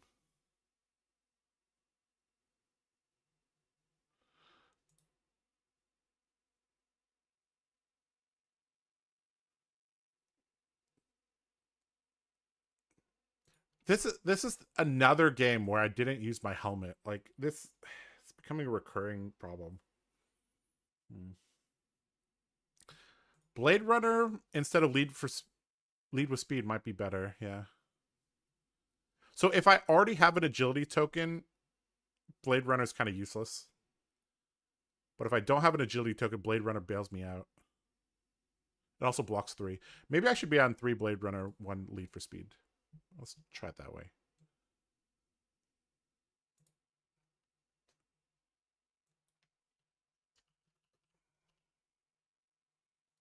Something like this. I also felt like running more than 60 cards is totally fine in this deck. Like, we're not desperately looking for anything in particular. Grinding performance. Yeah, just.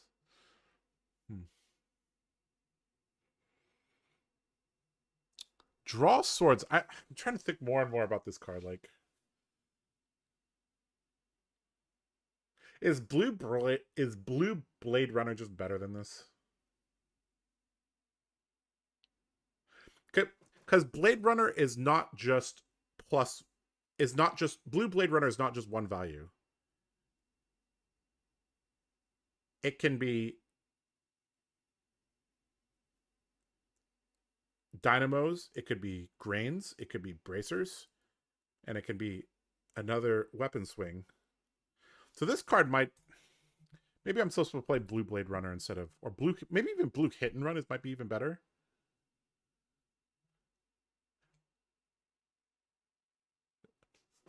No, we want to operate at reaction speed. We want to operate at reaction speed because warmongers.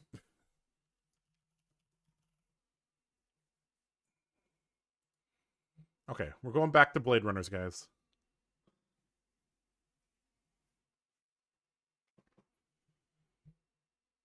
Okay, so how about this? Does this look okay? Was In the Swing effective that game? In the Swing is not very effective against aggro decks because we can't hold. It's very rare we have Go Again and a wager card. This card is not good against aggro decks, but it's good against other styles of deck. Okay. Maybe this In the Swing is supposed to be Double Down, maybe. Because Double Down is good against aggro, good against control. Let's try that. Let's convert one of these into a Double Down.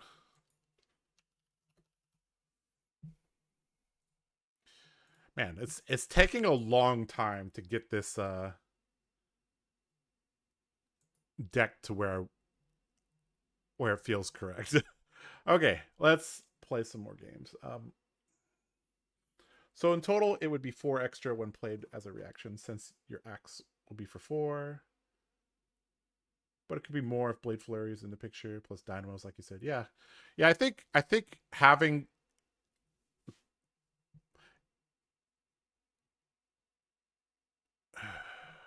Should this In the Swing be Hit and Run?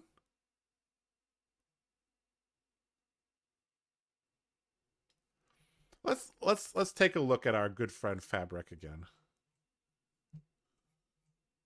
Looks like, yeah, 30% of decks are playing Hit and Run. Yeah. Okay. You know what? I don't see what the blue In the Swing does. Like, yeah. Okay, let's go Hit and Run here.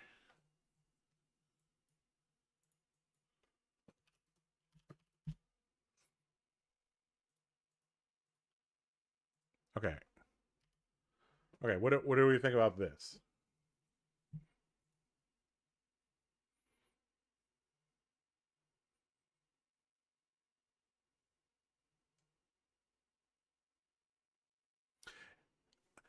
I'm almost certain that the fact that our reactions are 2 Blade Flurry, 2 In the Swing, 2 Iron Stalker Spots, 2 Out for Blood is wrong, but I don't know what to do. 8 attack reactions feels low.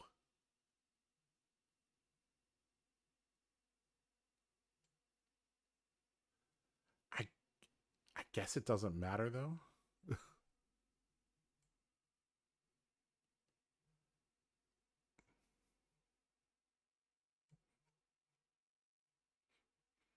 All right, let's try it. All right. Yeah, deck link. Sure. Here you go.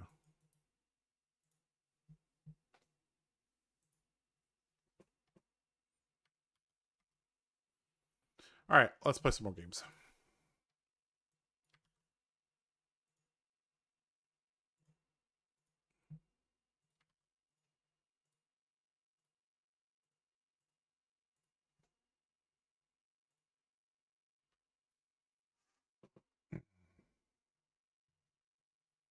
Blade Flurry would get more value than Out for Blood, right?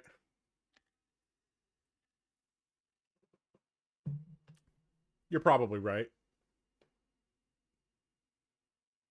Yeah. Blade Flurry is just better than Out for Blood.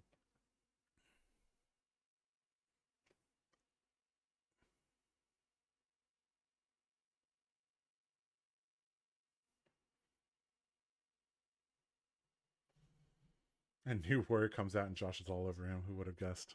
Oh. It is what it is. I do love me some Warrior.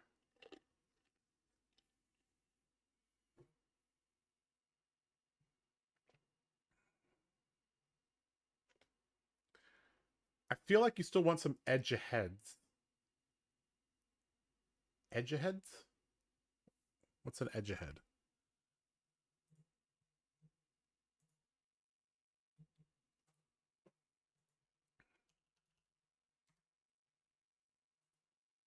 Yeah, we have an edge.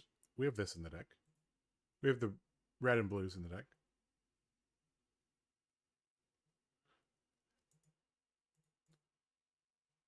The more and more I look at Out for Blood, I'm like, yeah, this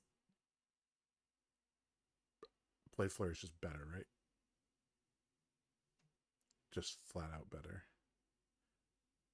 The only downside is Blade Flurry, you have to play it uh, in your first attack.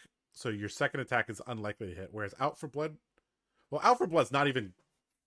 You don't want to play Out for Blood on your second attack. Actually, okay, hold on. Let's cancel this.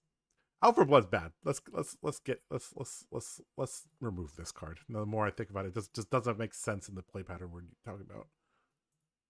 Okay, let's add back a Blade Flurry and Iron Song response, I guess. Should we? Should we? Oh, we can't try this out. This is target sword. Never mind. Okay.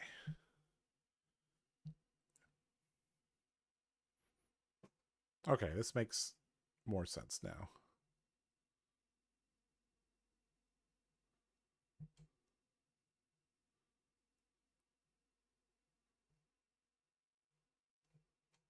Still keeping the same ratio.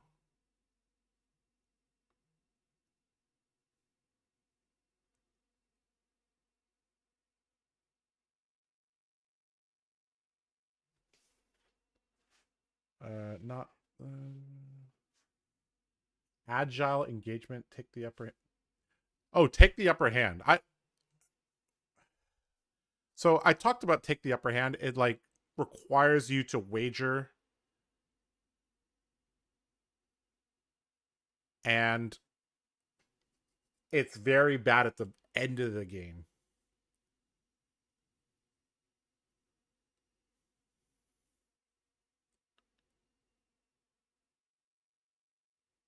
How's the test going? It's doing fine. We're learning a lot from these testing games. Iron Song Pride token on Saber goes pretty hard. I agree. Okay. Let's try this. I feel like we're getting closer, guys. We're getting closer to a list I'm happy with. We are getting closer.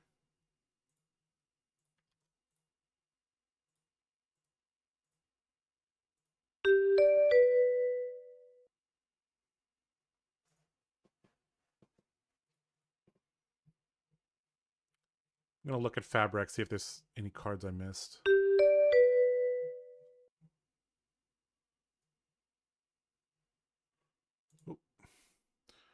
Oh, God, we got a Prism. We have no poppers in our deck.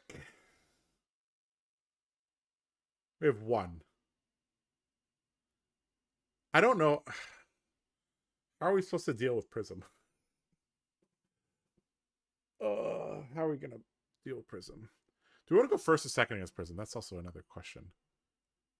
I guess we're supposed to go first. Don't let them start with auras on the field.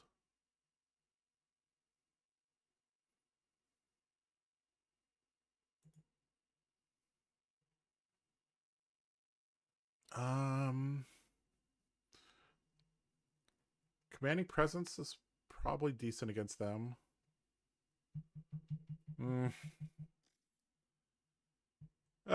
One popper's enough. That's a I mean, we did beat a Victor with a deck that lost every single clash. Do we play Commanding Performance here? Let's just throw it in. Let's see how it goes. Do we want Syncable as well? Probably. A lot of Heralds come in for 7, so we could 2-card block it. But we have Dynamos for that. Okay, I guess we don't need that. All right, let's. I feel like we kind of have to speed up against Prism, right? All right. Let's see how this goes.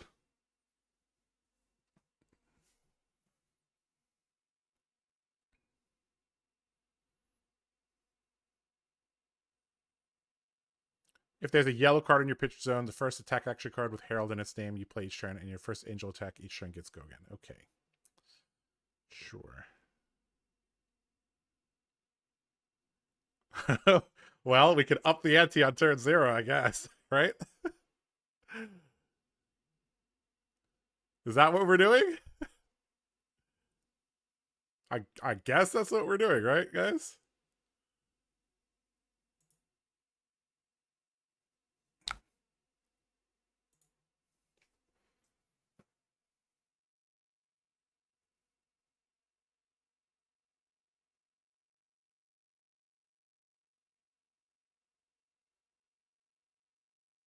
Remembrance back the nourishing 2-hole poppers. Yeah, there we go.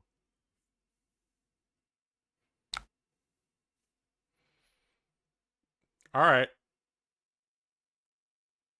Up the ante. We wager everything. We're going to have an agility token if we succeed, so we'll just pitch this. I gamble everything, sir.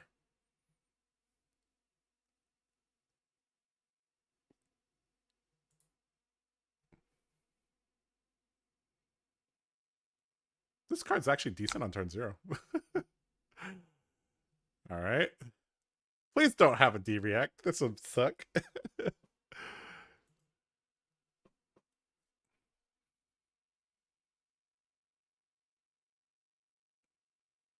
So Wave of Reality here is going to pop. Sure. Let's pay for Vigor. Why not? Hey, look at that, guys. We got 2 gold tokens, 2 Vigor tokens, and a Agility token on turn 0. Nice. That up the ante is a good way to start the game. Jesus. All right, we'll put this into Arsenal.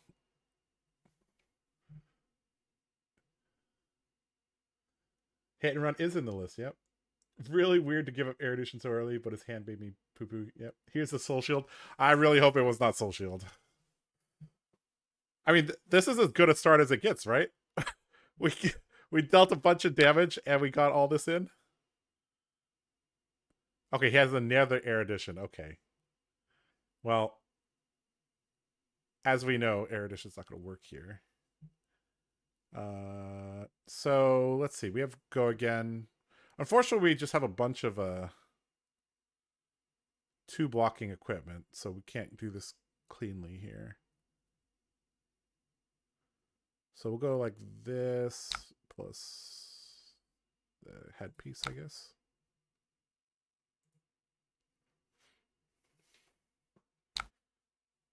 I have one question. Why not Centauri Saber? The axes have higher damage output, and you have access to spill blood. And dominate is pretty good when you want to wager.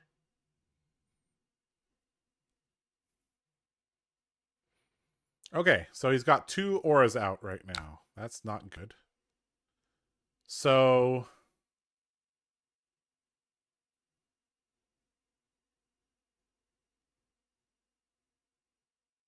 we won't have go again if we attack this first. So we need to all right, let's just cash in, see what we have first.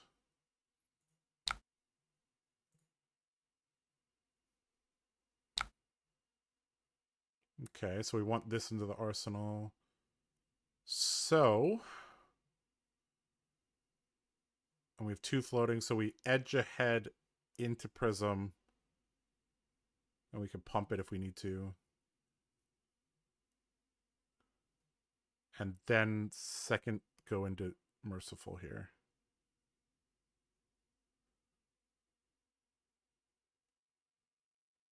Right? Passing Mirage is completely useless. Okay, so we'll go edge ahead. Pitching. Oh, we don't have to pitch anything. Sweet. Another thing I'm noticing with Olympia is we don't have to give information about our hand to them, because if we have double vigor, he gets no information on anything here. All right, let's attack Prism directly here. And we're going to wager here, because he already has Gorgon from this, so. And I don't think Prism blocks very well. Sheesh, no Phantasm for a 1-popper. It's the end of the world, guys. It's like getting Dishonored. Okay, he didn't block. That's kind of bad because we can't use these now. I feel like I kind of want to use this just now, just for the... Oh, if he has Soul Shield, we got to keep both of these. Ooh. Okay. Because if he has Soul Shield, we definitely will double pump here. Let's hope he has Soul Shield here. Is there a way I can entice him to do this? If he has Soul Shield, he's going to use it here. We don't need to break our Galea here. Soul Shield. From hand, please. Not from Arsenal. From hand. Oh, God. Okay. Well, that's fine. Okay, so we're still playing this out to move Take It on the Chin into Arsenal.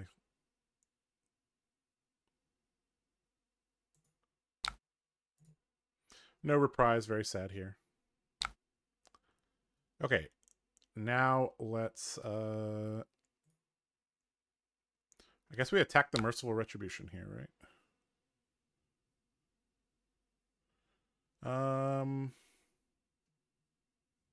I guess we'll keep the edge ahead. So general rule of thumb is we kill the yellow auras, we'll let the blue one stay around.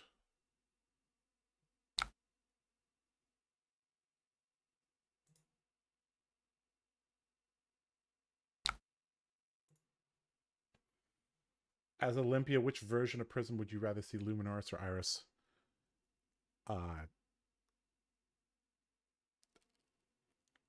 I don't actually know the differences between them that well. I'm guessing the Herald strategy, I feel like I could survive quite a bit by just blocking, because my deck blocks decently. I feel like the Iris strategy might overwhelm me. But then I have 2 weapons, right? So I can put pressure on Prism, clear an aura. So this is very, very nice because I can block with this plus a card from hand. Oh, we already have. So we can Arsenal the Spoils of War. So we can block with Edge ahead plus Take It on the Chin. Come in with Hatchet, Blade Flurry, Hatchet, and then Arsenal of Spoils. Seems good.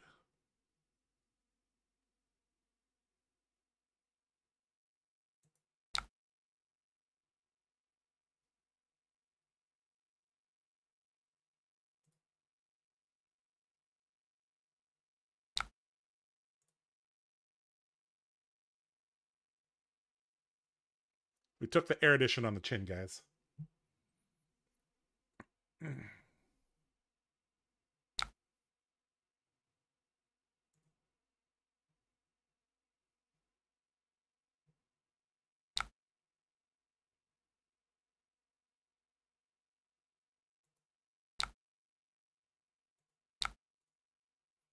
All right, hatchet at Prism. Blade Flurry to get rid of this Spectral Shield.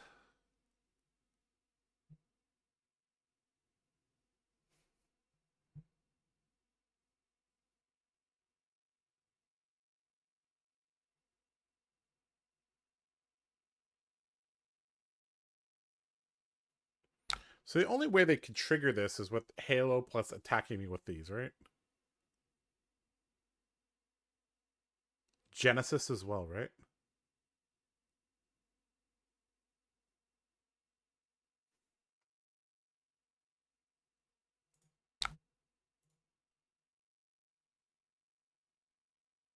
If you give Prism 2 Vigor tokens, she can't give Herald's Go again. Oh, that's big brain. How do I give her 2 Vigor tokens?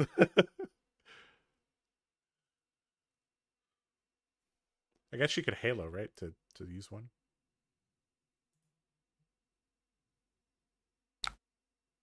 All right, so nice thing is we can Grains here. And swing.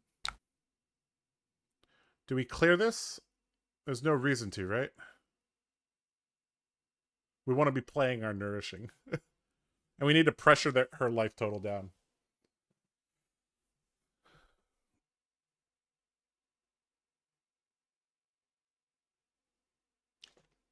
Olympia, Olympia.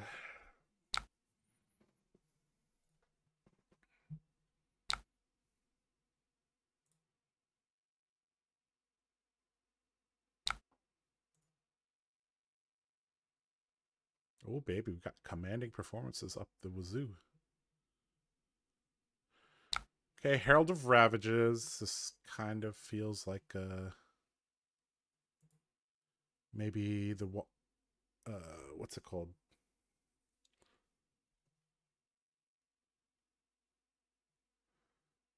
So okay, so we're blocking this, but what are we blocking with? We have a Vigor token. So we can go Spoils, Commanding Presence, Swing, Swing. So we can block. Yeah, we could go like that. Do we have... Yep. Is it good or bad to block with this card? I don't know. All right. Block 6. Send another Herald at me. Do it.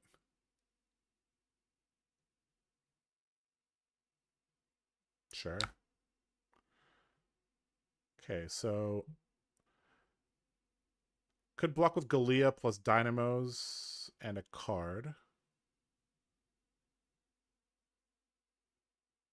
Could block with all this to keep our whole hand. Which might be better, because I think this is going into Arsenal. Which means our Spoils is basically going to hit next turn, which is nice. So and we would get max value out of our armor, so let's do that. Good time to use our armor. Do you need a Figment to target to use Prism? She can grab a Figment from her deck if I let a Herald hit. So I really don't... This is very like Katsu, right? We really don't want the hero ability to trigger. Okay, so if we spoils plus this plus swing. We won't have any resources, but we'll have a bunch of copper. And we have 2 more cash-ins we could see decently soon, so let's go for it. Oh, this could be ALS here. We have to be careful here.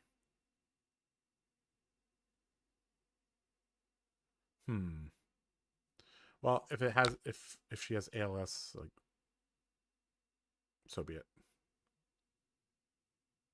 It would really, really suck here, though.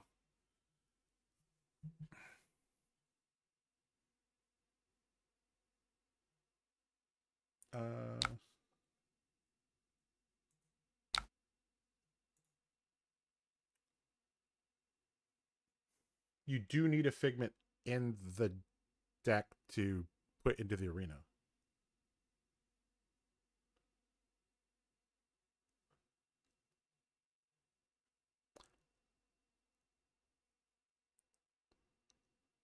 Oh, you're talking about the bottom using the ability to get around the double bigger token thing? Probably that works. If there's a figment on the field. I'm wondering why Prisms are not running the other chess piece. Didn't they get, what, Imperium Rapture or something like that?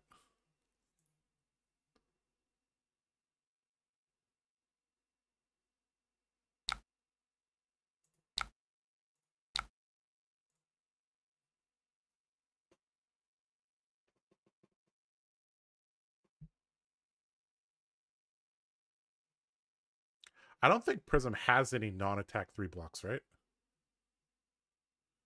So commanding performance is ridiculous against her.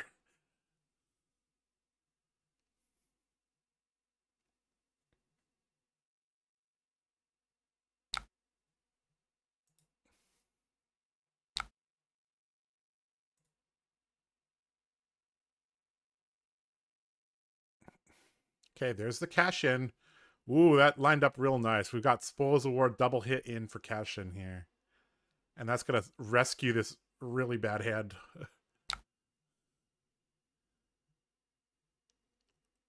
Okay, so let's see here.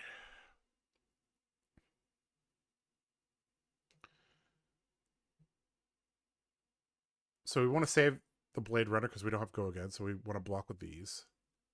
So we could go this, and this. We're getting to a point where this is going to be lethal here. We probably have to block with this card, but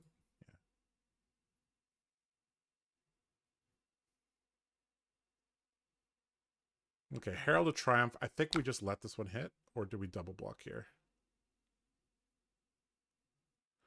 How bad is it to let her find a figment? It's pretty bad, right?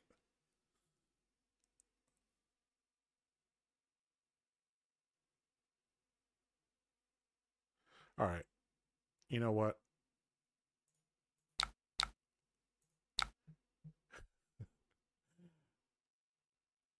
I don't know how bad it is, but I have a feeling it's pretty bad, so we're just going to block.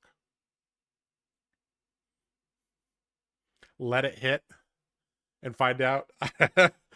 Nah. I'm Olympia. I don't mind a long game. I have a perfectly good 1-card hand here.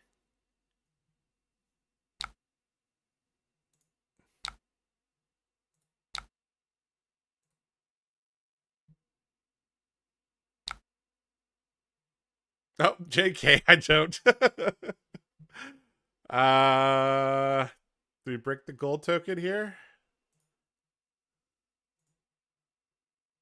Oof. These are bad. Nah, I don't feel like we have to. Do we go after the passing barrage now?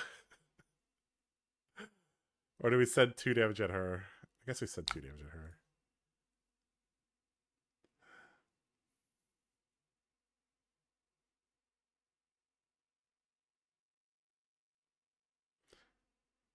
True warriors love the long game. That is correct. We're mid-range. So control wants the game to go 20 turns. Mid-range, like, it's the game to go like 10 to 15 turns. Okay. Blocked out. So we're... Ooh, hit and run gonna save us here, I think. Oh my god, all these heralds just keep coming and coming and coming. Do we just block out this turn? I don't know if we can. Do we just try to... This hand's not good enough to kill with spill blood. I think we just block, right?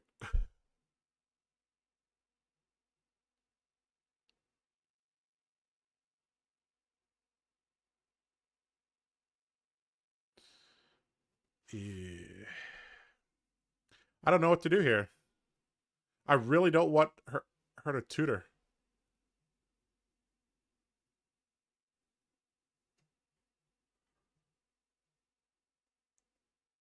But I'm going to have to give up something here.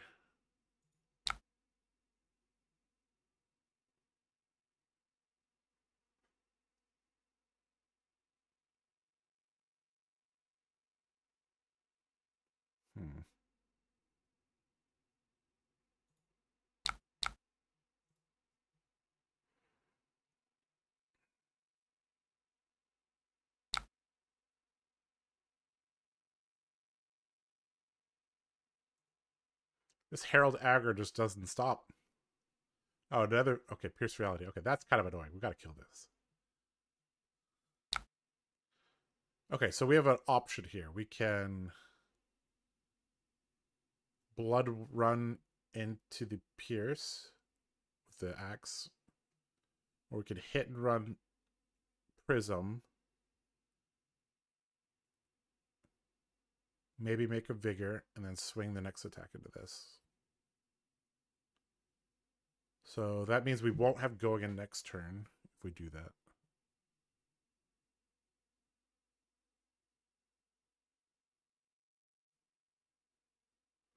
I don't know.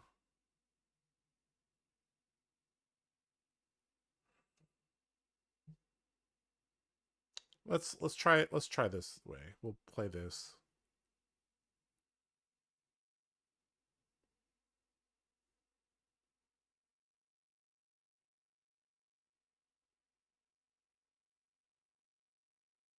You can block it and use one of the 0 cost in your hand to give you 1 token.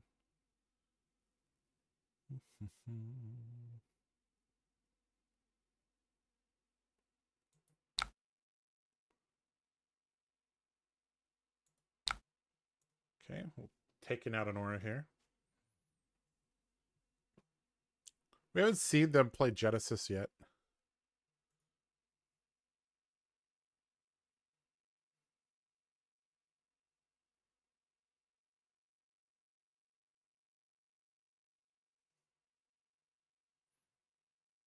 Okay, this hand's pretty good. Blade Runner's not so good here, so we do want to block with that. Oh, we double block with this. This.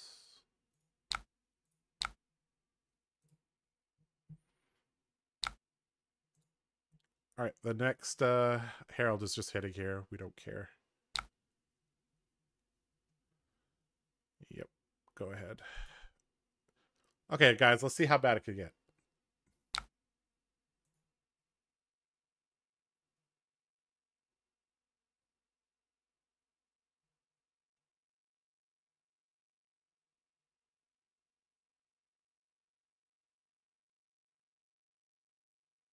Herald of Rebirth. Okay. Now you could Tunic to flip it, right? Looks like she didn't.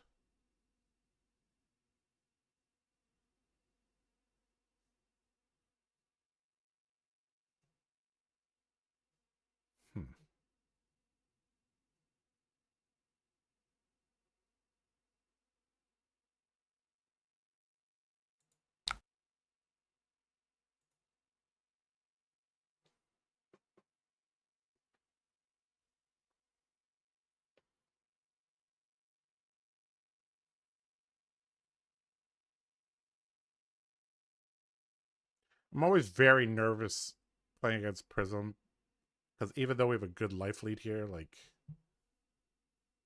she trades her health for board state. And I have very few reps into Prism Awakener of Soul. And that's actually like one of the hardest things about playing Olympia correctly is you have to know what every other hero in the game does. That's why control and aggro are actually easier because you have a default plan. Aggro, you just go. Control, you just block and be efficient with your weapon generally. Whereas mid range, you have to know what every other deck is capable of doing.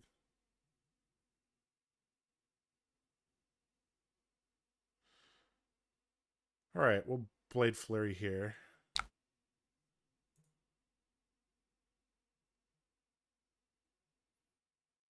And then we could go Grains, Bracer Swing.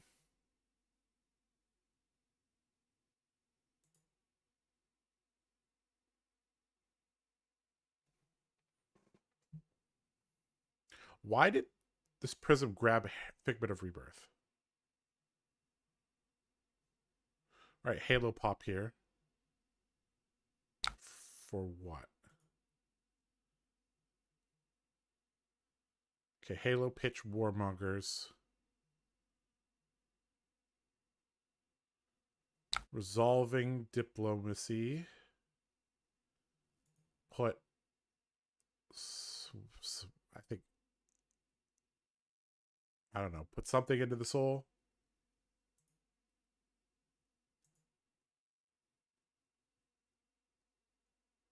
Didn't he have 3 air additions in the graveyard? How did it get to the Banish Zone?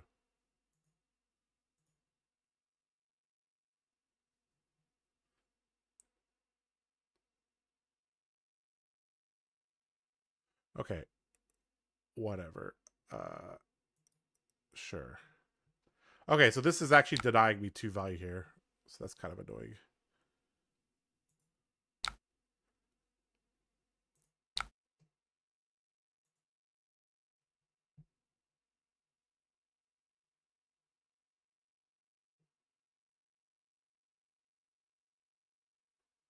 We probably will still get a Vigor token out of all this. Oh, right. Rebirth could get it. No? That's... Rebirth put it on top. Okay, that's what happened. Okay.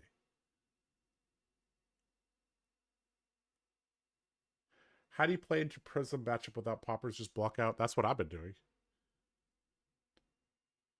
Rebirth loop is a gimmick.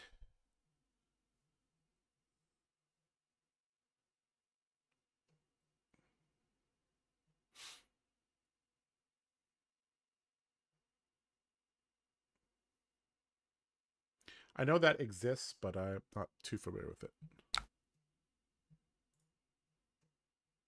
So he's blocking the Cataclysm with 4 soul? Really? Alright, we're going to get our Vigor token, it looks like.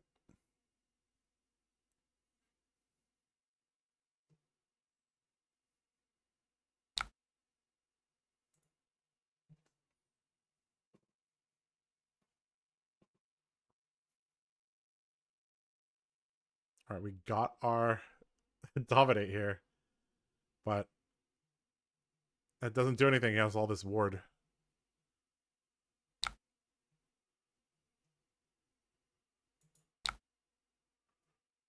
Okay, so we have a Vigor token. So we do want to deploy this.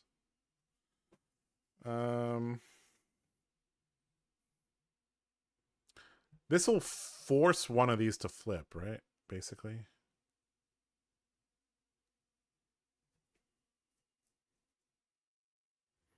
So it's not the worst.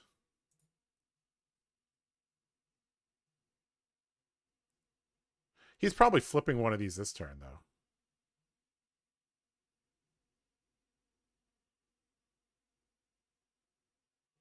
This hand is pretty bad. Mainly because this is in our arsenal. That cash in just 2 blues, that was not good.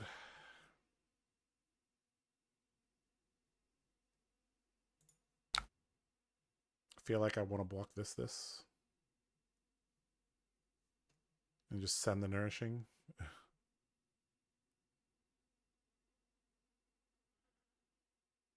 It's going to have Dominant go again, yeah.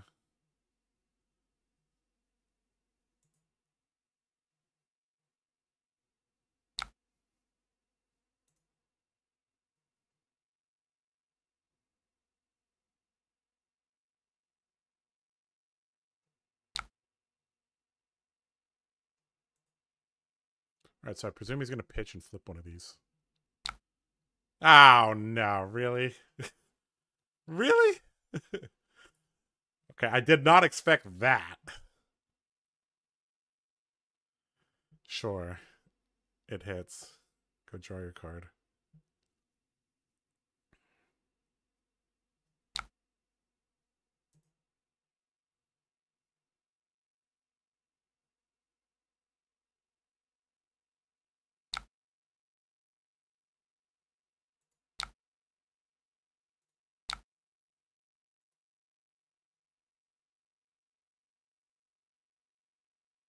Can you wage nourishing? No, right? Just you can money where your mouth is into nourishing.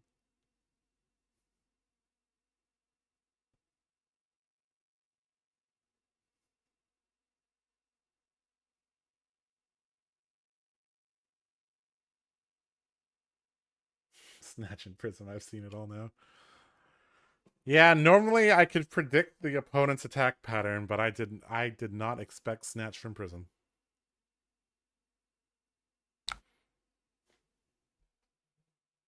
Okay, Herald of Triumph. Sure. Flip one of your things to prevent this, right? Yep.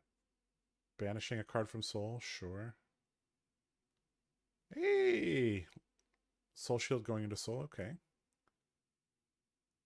Sure.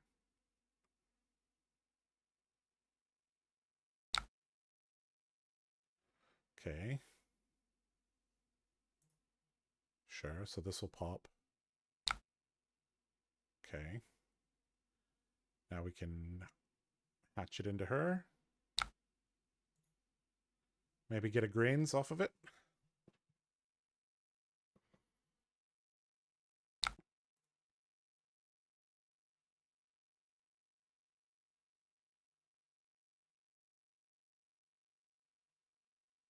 Oh man, if we had money where your mouth is, plus a blue plus nourishing, that would have been ridiculous. These are not good. These are really bad right now. So if this hits, I'm gonna be pretty sad. Oh man, these all just suck though. This card's not that great. Oh man.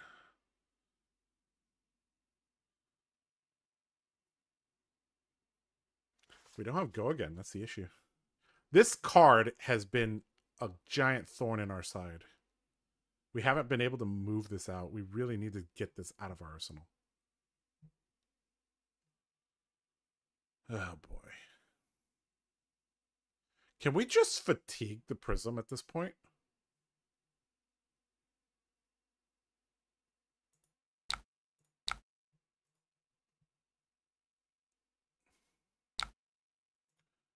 I'm not sure, but I feel like that's a possibility. Okay, back to our turn. Great.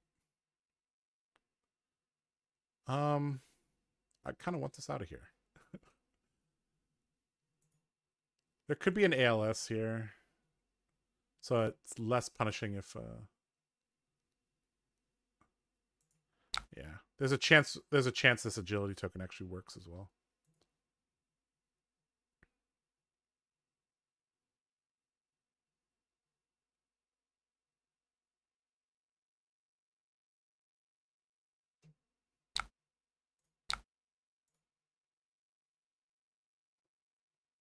Like this is a free wager.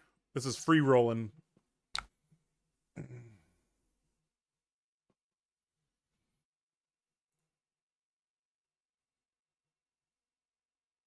Even though we don't have the pump. It doesn't matter because like she can't use this pump. Sweet, we got an agility token for free. And a grains activation, really? Or are you just flipping the protection? Looks like no. Oh, sweet. We'll take it. We got a gold, an agility, and a vigor for doing that. That's sweet. Okay. Okay, now okay, here's our kill move here, actually. Oh, he just dies here with this hand. He just dies.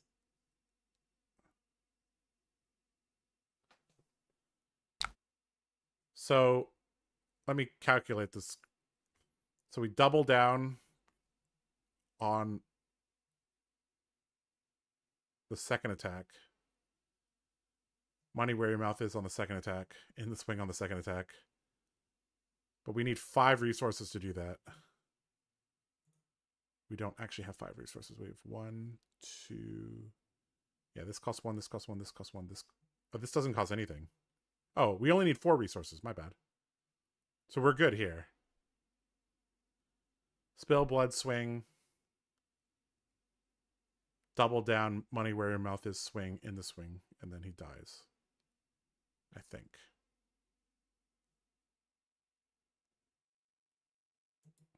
Looks good to me. No blocks.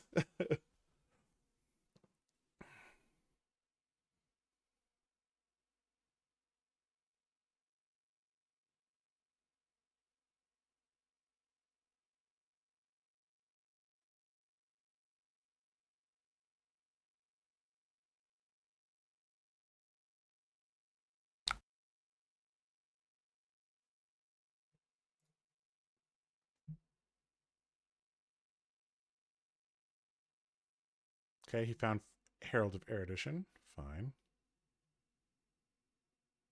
Okay, activating Prism. Fine. Erudition.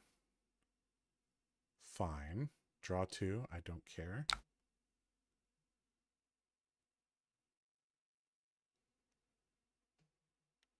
I mean, we might as well Dynamos here, right? There's no reason to not Dynamos here. In case there's no other attack coming. Because we're keeping our whole hand.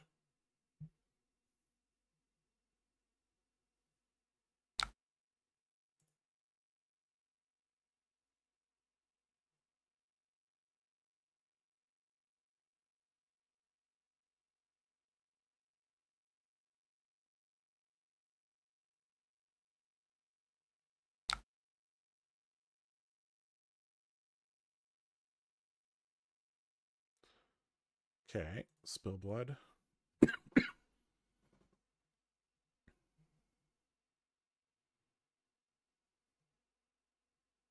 We have so much pump on the second swing.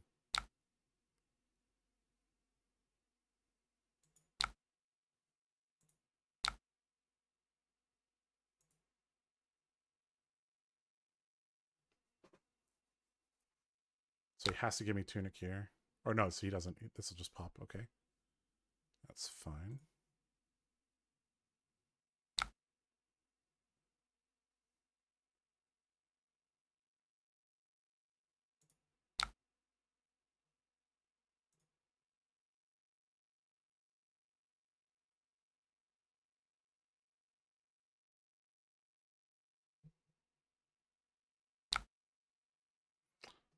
This Prism hasn't used the Tunic very well this whole game.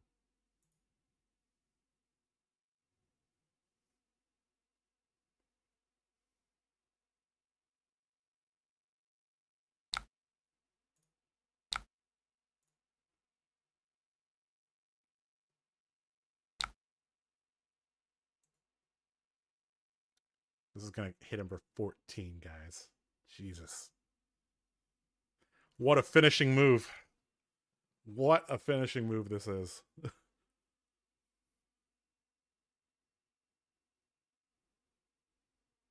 is overpowered, dominate, and double down with wager.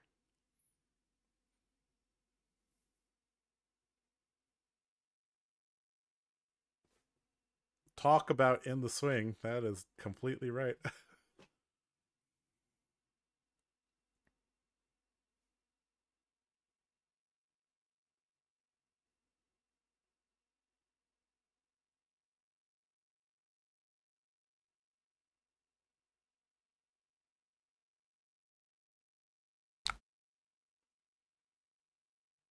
Okay, so he's taking 6 here, so I'm basically going to force him to use his Figment of Protection here.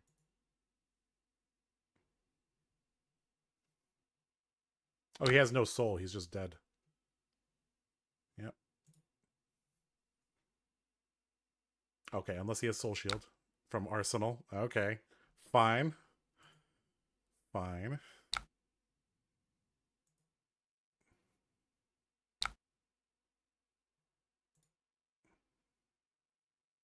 Tons of gold for us.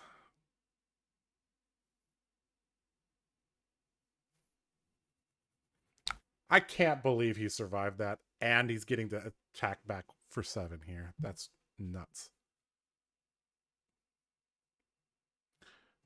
All right, let's see here. What do we have? We have 4 gold. What do we do with that? Do we just block with 2 cards here and then Spoils of War, swing, swing?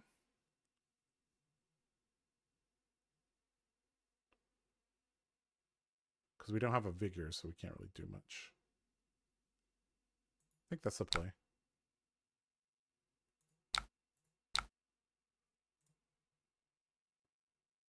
How annoying. Prism just won't die.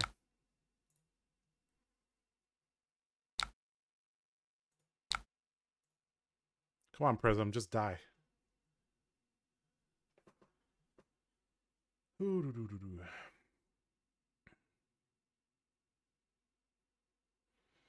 Soul Shield was enough. Because it was from Arsenal.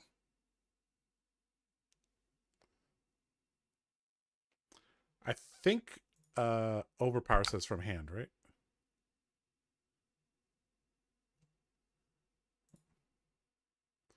Okay.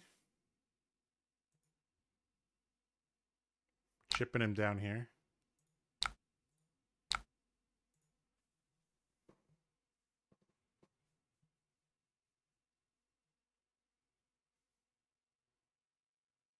ALS here would be crazy value. It would be. But I'm pretty sure he's not on ALS. We haven't seen him pitch or play one. So this, by turn 10, I already know what his deck looks like. They did blow their soul last turn for the extra cards too. Oof, would have saved them here with the flip. Well, the Soul Shield also enables the flip here, but next turn. Okay, what did he do? He played Pierce Reality. Sure. All right, well, we have double down and cash in, which is good for us. Let's cash in and see what we can get. 2 blues, please.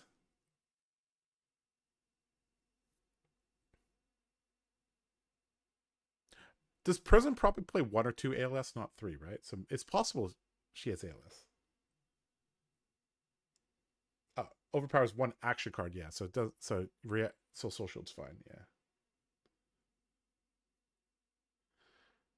All we need is a blue here. If we draw double red, that would be bad. If we draw a blue, okay. Okay, this is an interesting situation here.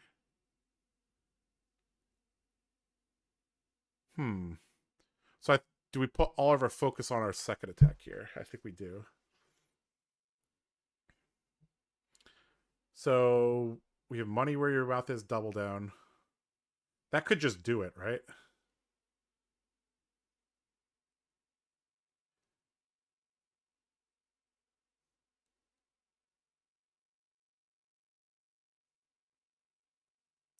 Let's go let's go edge ahead first. Pitch.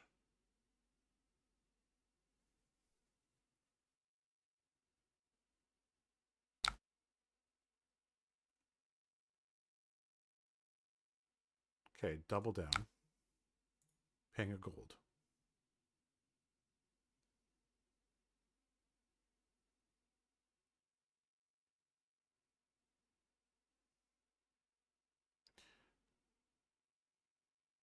It might have been better. I don't think I have the resources to actually play to put all the focus on the second weapon here.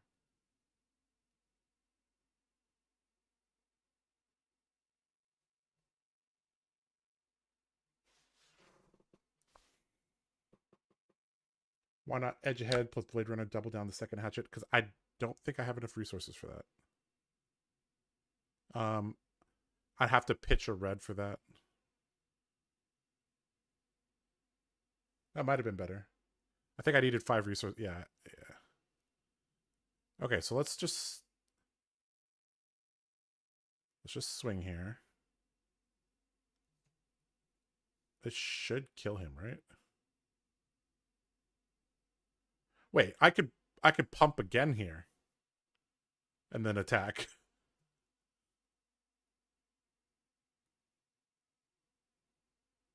3, 6, 7, 8, 9, 10, 11. That should kill him, right? He could have a soul shield here. All right, I think I just want. Oh no, I'm. You know what? Let's just go all in on this first attack here, because he didn't play ALS. That means he doesn't have it. We'll Arsenal the Blade Runner here. So we have a giant dominated or giant overpowered attack here. Oh, yes. Why would you play it here? Why would you play it here instead of earlier? What the hell? That makes 0 sense at all. What? You saw me play a wager card, double down, and you let it resolve? I could have attacked there.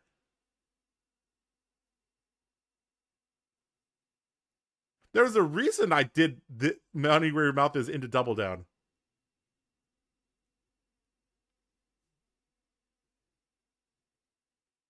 That's very suspicious. Any rational person would have played ALS after I played double down. I guess this guy's just good. All right, fine. We'll take it. We'll Arsenal the Blade Runner. Wow. I don't know what to say. Like, jeez. Okay. That's fine. That is fine. Okay, so at least we have go again for next turn. But we didn't draw any blues. That's bad. Ooh, that's bad. Ooh, that's real bad. We didn't draw blue. The chance of this is so low, and it happens at a critical time.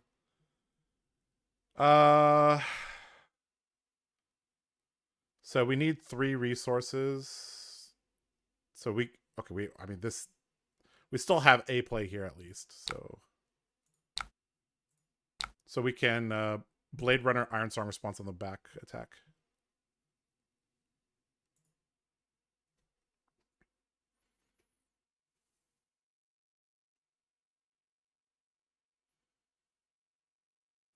Definitely could have pummel.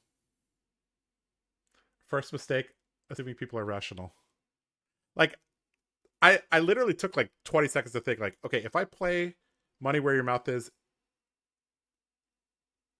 he might play ALS then. But if I play double down first, he will definitely play ALS. So that's why I did it that way. Okay, we're gonna Blade Runner here. Pitching another red. Very sad. This is actually the lowest value that we're going to get because we can't even grains, we can't bracers, we can't dynamo. We are not getting our dynamos. Very sad. All right. This might force a weird erudition, or sorry, protection figment flip though. So let's see. All right, do we put them on 1?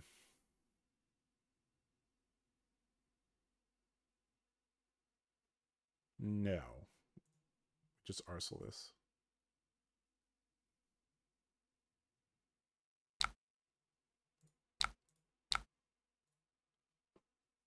Okay.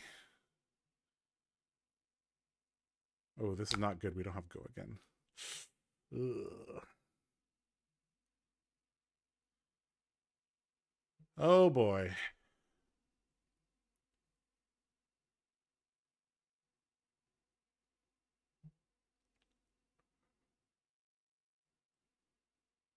So, oh man. So, do we try to kill them with double Iron Song response? We can go lead with speed, attack. We probably will get reprise, but there's a chance we don't.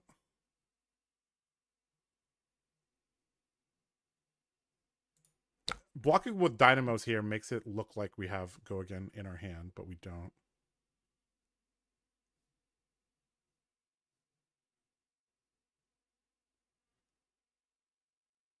So I think this is the way to play it. This will probably kill him as long as we get reprise. And he's so low, he has to give us reprise, I think.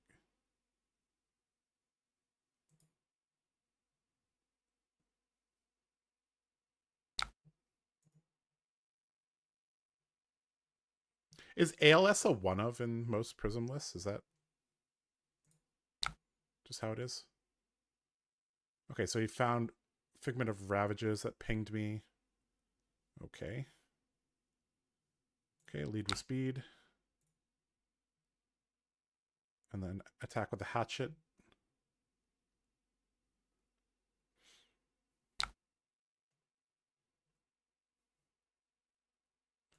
All right, swinging at Prism here.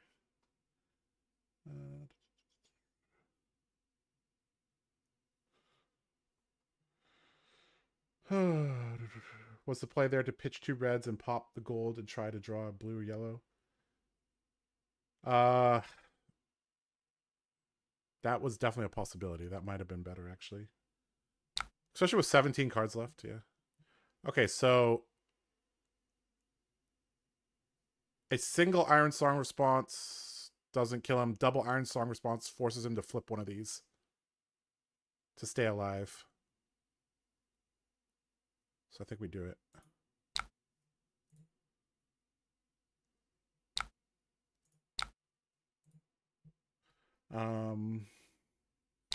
The probable answer is they wanted to pitch it to flip, but got a window for max value. Definitely could be the case.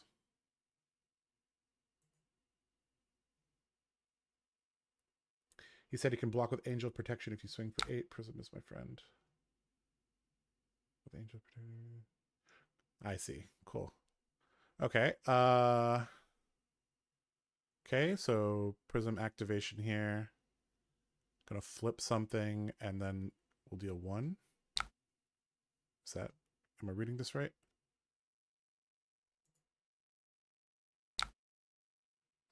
Do we want to create a vigor? Sure. So last turn, why not just swing Naked Hatchet, Blade Runner, double down? I'm gonna have to take a look at that. That's a question I don't know at the moment. Okay, so we have a resource and agility. We drew 3 blues, and we already have go again, so we could convert one of them into something useful, I think. So let's break a gold. Pitching this. See if we could draw a red gas card. We're getting low, though. Okay, let's do it again.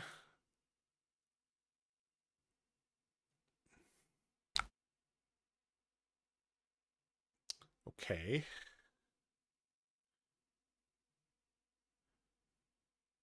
Huh.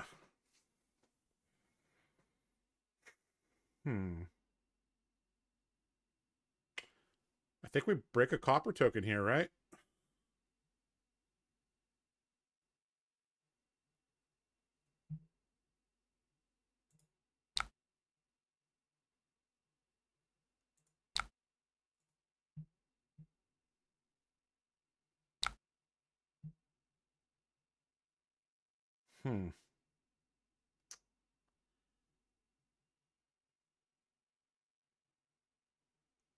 Hold them into swing and kind of go from there.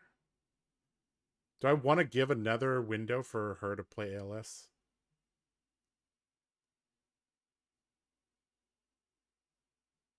I think the answer is no, right? Because she's back on an arsenal, so...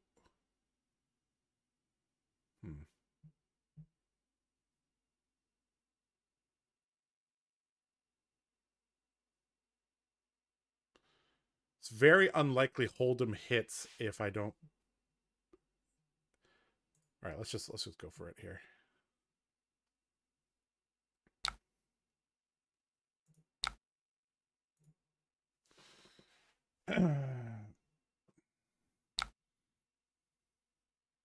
Do you want to wager Hold'em? I do. This matchup is actually mentally draining.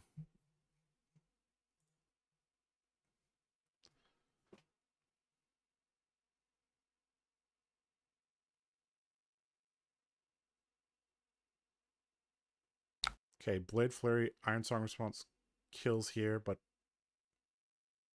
okay, so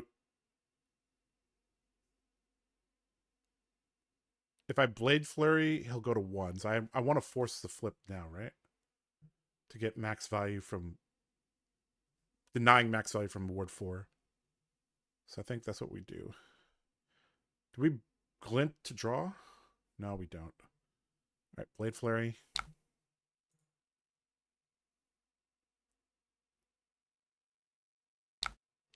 Iron Song response. Force the Figment to flip. Okay, resolves. Okay. Okay, so actually this is only denying 1 value here, but that's okay.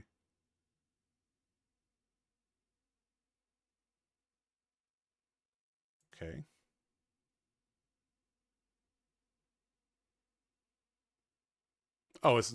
Oh, he's gonna win the wager. That's unfortunate. Okay. So now we can swing. Okay, this forces another card because he's at 3.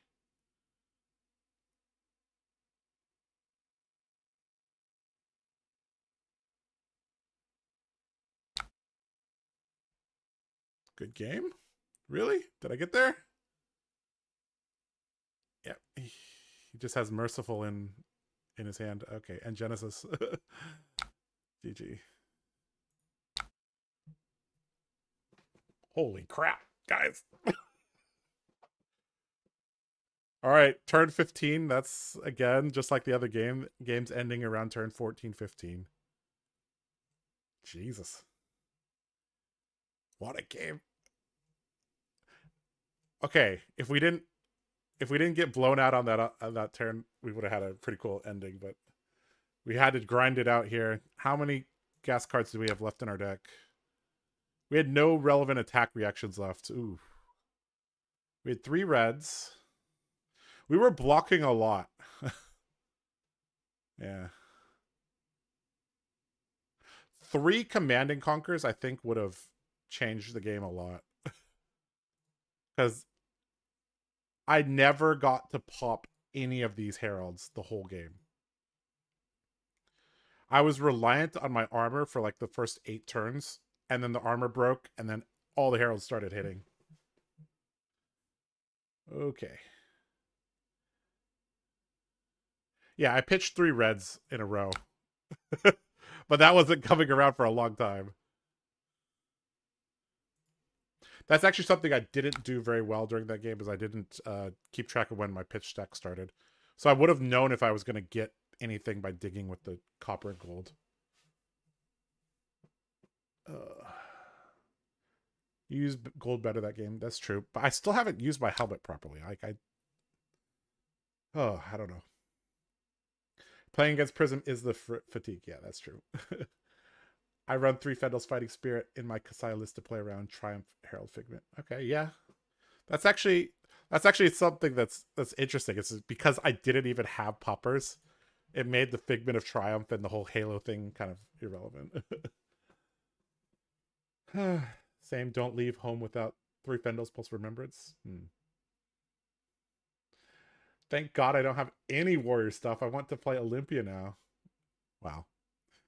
You can always get some. You could get some warrior stuff. You know, the warrior cult needs more people. Wage agility might be the move for Prism, to be honest. Wage agility. Oh, you mean the 7 power card, yeah? So I'm unsure of how many defensive cards I need, right? So I have Shunt, Decimator, and Tunic in the sideboard, but I don't know if it's actually relevant. I don't even know if the Remembrance is relevant, honestly. But or Cleave. Like all of this here, except the commanding performance and Sick Belows, I know I want these. But these are like I just put them there for the hell of it. There probably should be null runes somewhere in this list as well. Um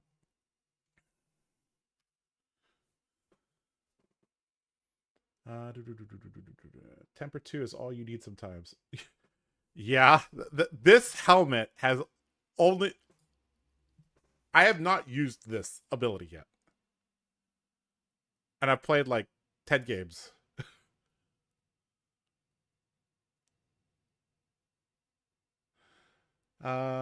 Josh Lamb can make any warrior look good. Don't be tempted. uh if you're looking to get into warrior, that's really like a commitment to the mid-range style, which I think makes you a better player in Blitz, CC, and Limited. So no, I'm still paying for my brute stuff. Yeah, enjoy your brute class stuff for now. I mean, that's you can come back to the warrior life later. I'm going to play KO Cast Bones plus CNC. That seems pretty good. We go in Skull Cap. That's basically what I've been doing. This thing's basically Skull Cap for me. That's always on. How would you change the deck if you didn't switch to Great X in sideboard? We were a little low on attack reactions, I felt. There's so many things that are just a little bit off. Like there's a little bit for a deck that wants to be consistent, there's a little bit of inconsistency, which is I mean this is Fab 2.0, I guess, but like we have some go agains, we have some attack reactions, we have some wager cards, we have some payoffs, but they have to kind of line up correctly. That's why games tend to go 14, 15 turns with this deck because it just doesn't end the game quickly.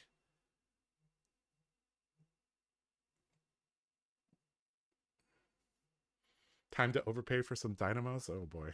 I don't even want to check how expensive they are. I think they've been creeping up near 200. Um, that's also another reason why we might actually be seeing more Decimator acts is because it's much more budget friendly. Like literally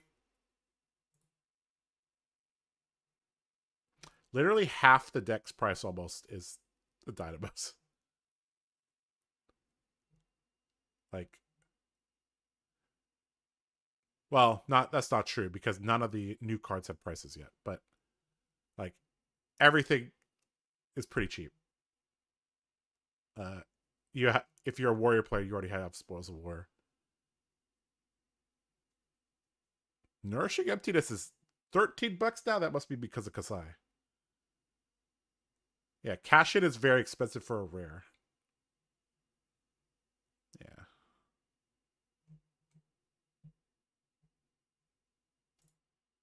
All right. Let's play one more game. These last 2 games have been very, very draining.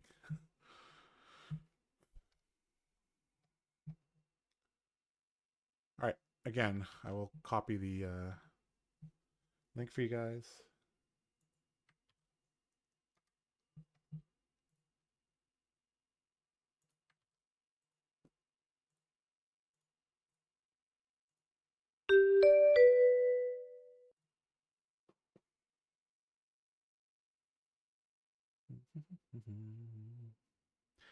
Too many silos. Yeah, that's kind of the you need attack reacts, you need go agains, you need wagers. Yeah. Now the nice thing is that you don't always need an attack react. You could pretend you have an attack react. The headpiece is just like a crater fist, just there for the fridge. Ain't nothing wrong with that. Yeah, I guess so. Time to get the new Judge Fat cash and nourishing. Time to bling out warrior. You definitely could. All right, we're playing against Katsai. Well, good thing is that we're never gonna turn on Kasai's sabers ever with this deck, so we got that. Um, do we need our D-Reacts here? I think we need our Sick Belows. They don't play many attack actions, so we don't want these. So I think we just run 63 here.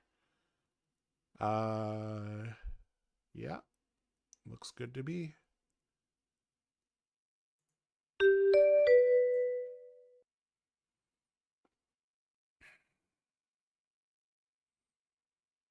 All right, a good old-fashioned warrior duel for you guys.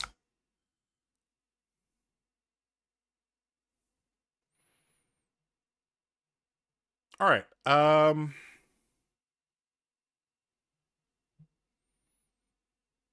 Okay, standard stuff. Balance of Justice, something we're gonna have to play around. We don't want to draw too. Oh, this is automatically gonna get value for Barkeshin. Unfortunate, but it is what it is.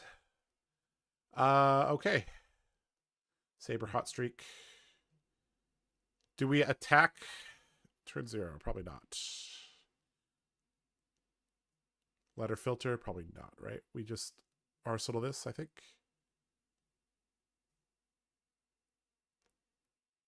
If we draw blue, we can utilize several cards and then arsenal the best of these.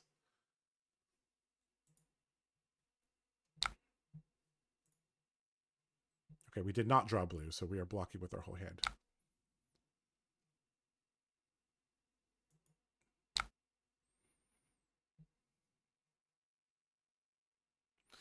This is why I want the blue count in the deck to be 24, is because this happens about 12% of the 12% of the time. Okay.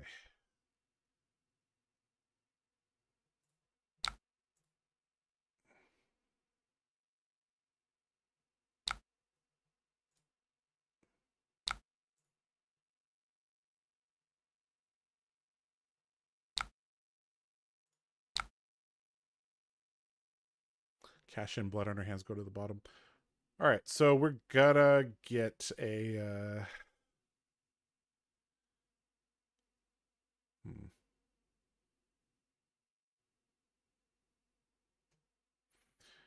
we probably should have arsenaled the attack react.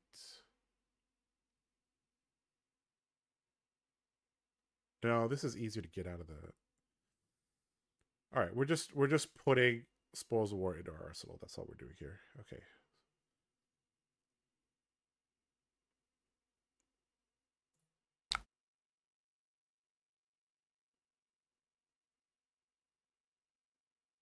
Oh, actually, we're gonna waste our agility token. Oh, this is very, very clunky start, guys. Very, very clunky start.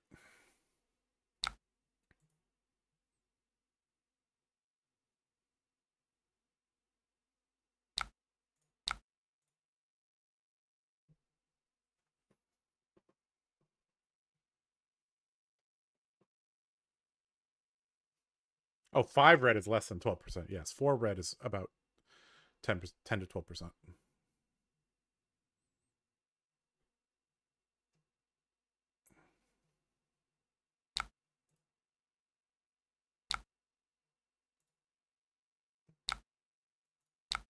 Oh, no. Oop, that's not what we want.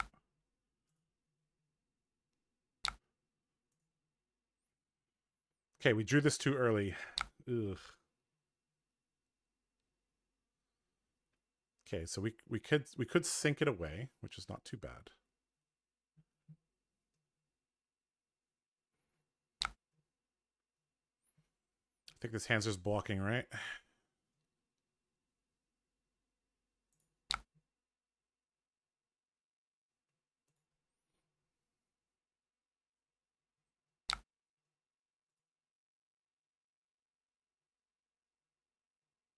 Okay, that's fine. We'll take 2. Ah, he has glint as well. Ugh.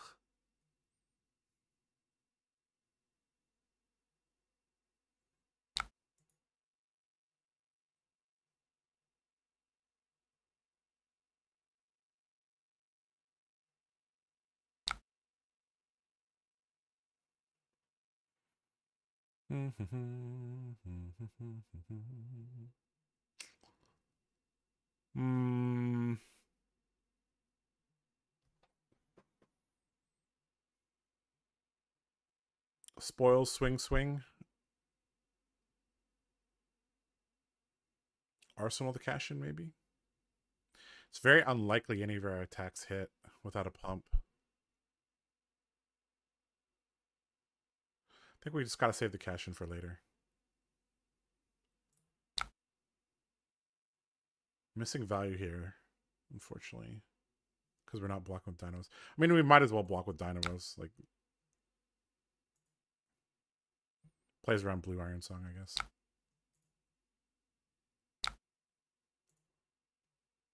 Ooh. Okay. This is decent in Arsenal. He still has a ton of armor, though. But if we can money where your mouth is, that one would be pretty good.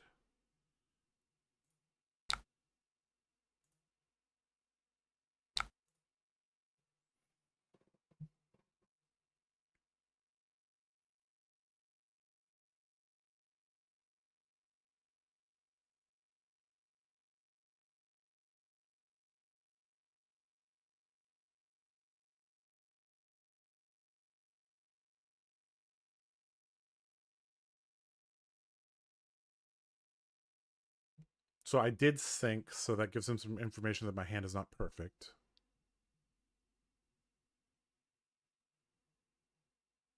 This could be Blade Flurry, though, pretty easily. Although, one of them is on the bottom of the deck.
I think we are slightly down on card efficiency compared to them. It's because our start was pretty rough here. Ooh.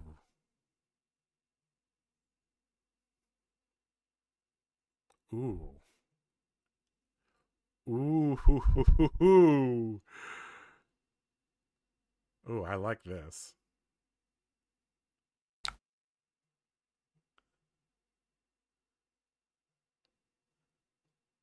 Nourishing Emptiness. Up the ante. Choose all them. That requires 5 resources. That's here. And we can Arsenal the Spillblood for a 6-card hand next turn. Seems pretty good.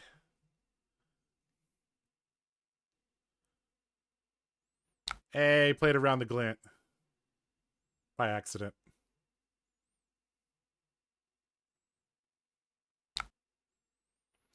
Alright, do we want to block with... No, we don't want to block with dynamos here. Everything we're doing is face up.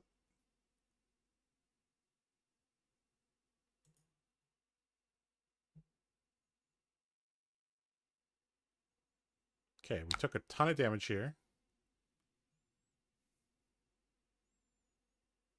But we got a pretty good turn here.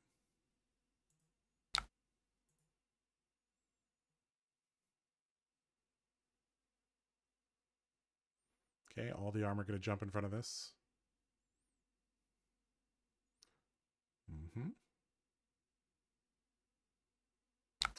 Alright, I hope you don't have a D-React in Arsenal or I'm going to be sad.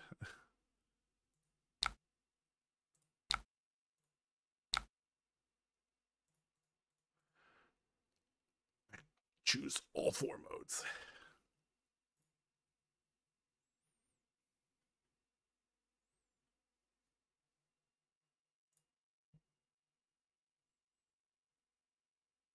I think he's reading it. He's like, that applies to nourishing emptiness, really? It does.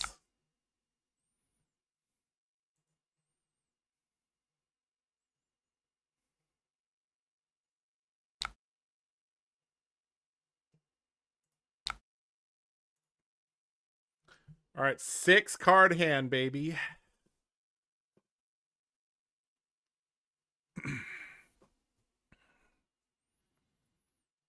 All right, what can we do with our 6 card hand?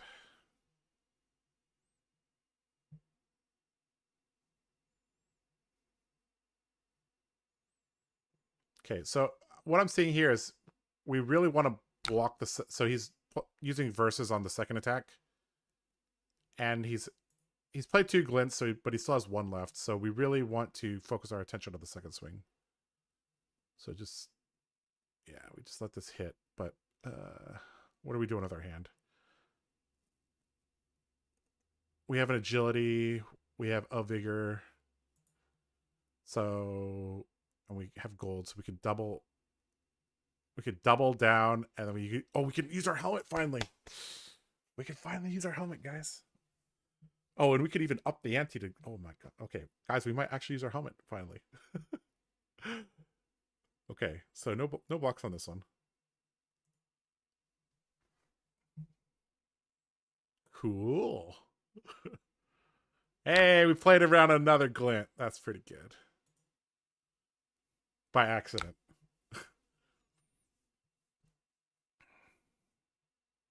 Okay. So I presume he's going to versus here. Or he could grains. Okay, fate for seeing big pitch here. Okay, so he had... Huh. Interesting. Okay, so what are we doing? I guess we're going to up the ante, right? So...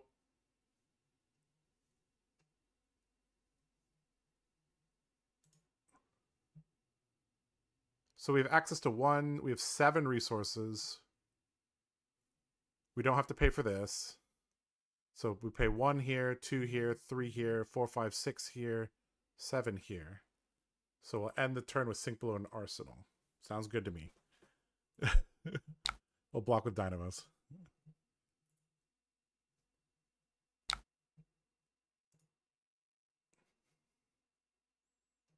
Okay, we're way below on we're way behind on life here, but this turn should be pretty good.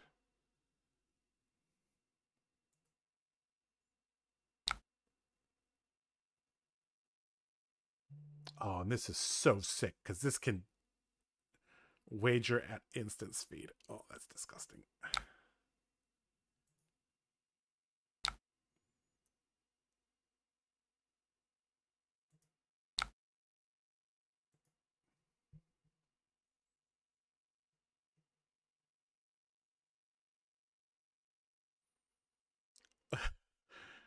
Like, oh, you're just attacking me for 4 overpower with go again. That's fine. Nope. Crack the Galea. Up the ante for 3. We're playing for real big boy stakes all of a sudden.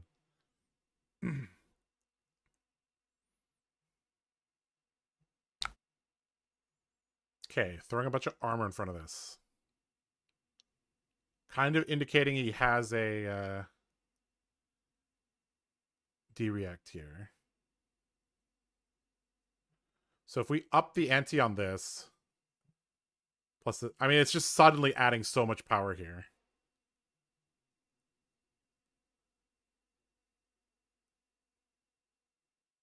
Like, just this is already adding a ton of power.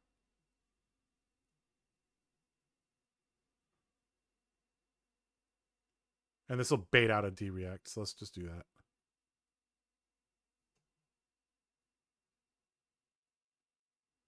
Oh, I actually want to combine them on the same attack, because it'll get an extra damage.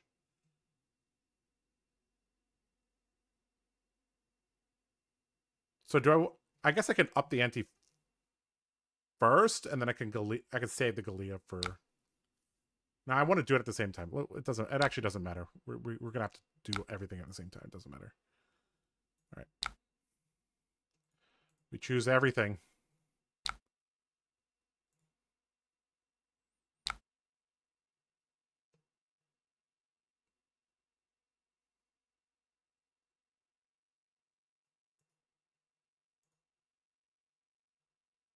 Okay, so if we do this, we're going to get +1.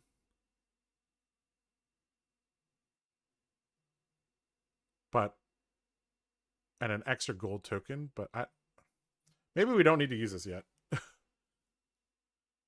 We can still combine this with another double down, I guess. Okay, because then we can use both of these, or we could use one of these to cycle to the next turn.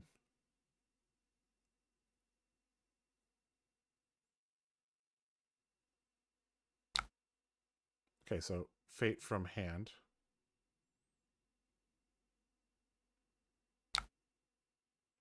Okay. Sure, go to damage. Do we want a vigor, or do we want the bracers? We're gonna make 2 vigor tokens anyways, right?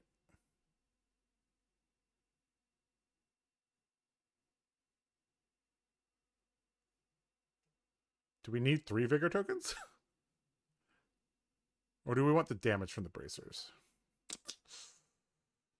Let's take the vigor token. We can convert that into half a card with gold tokens. Okay, so we got 2 vigor. No, we got 2 vigor from the double down and then 1 from the grains. Okay. We Gucci. Okay, we have a ton of stuff, but we didn't deal much damage, guys.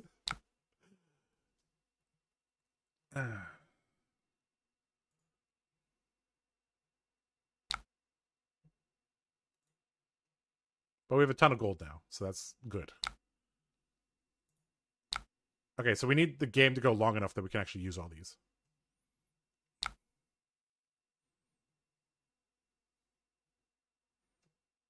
Okay. This plus a card, I guess. I really don't even want to give him the... I could go Galia, Dynamo, Sync. And I could play everything out here. 2, 3, 4. Yeah, we have so many vigor tokens. We don't need the Spoils of War, that's the thing. Yeah. Be disciplined here. Block with the bracers. That way we have a 2 block and a 1 block. So we have agility and we have... Yeah, we're good. Okay.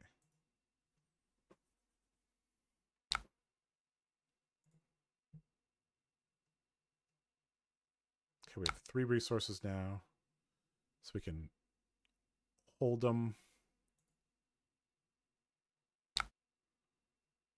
Swing. Wager.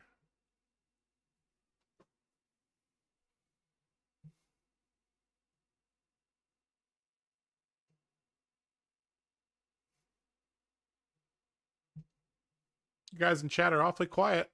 But there's like 132 of you guys here. What's going on?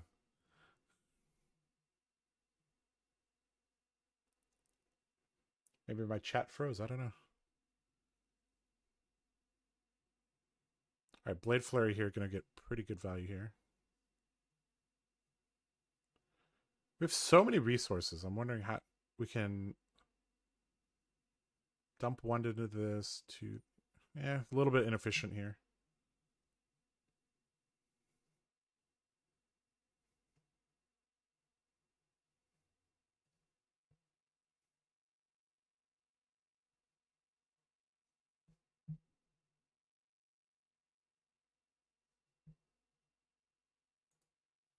How are you liking Olympia? Quite good. I mean, I like Olympia just in general because he's a warrior that's... This deck is all about how well you can attack and defend. It's not about, like, getting lucky with a burst of cards or whatever. It's a very, very, very mid-rangey fair deck. This is fundamental Flesh and Blood. Let's just put it that way.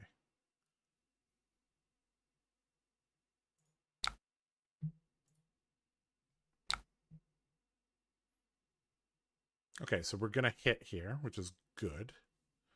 We'll get a Vigor token. We will pay for another Vigor token, sure. Okay, we'll bracers, pitch, and swing.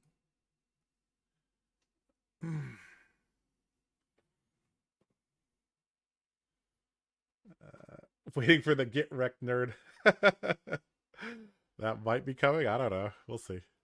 So far, we've been winning most of our matches as Olympia, but they have been really, really, really tough. All of them going down to the line. Okay, so he's letting this hit. That's fine. We're going to get another Grains activation. Okay. So we're behind on life. We're ahead on armor. He still has balance up. We have a lot of payoffs here. Oh, thank God we have 3 Vigor tokens. We drew it all red hand. Okay, so what are we doing here with this hand? I really want to save the Sink Blow for like his big turn. Let's see. So In the Swing can definitely be played. This one cannot. He doesn't have any more glints. So we can just block. Does this have go again?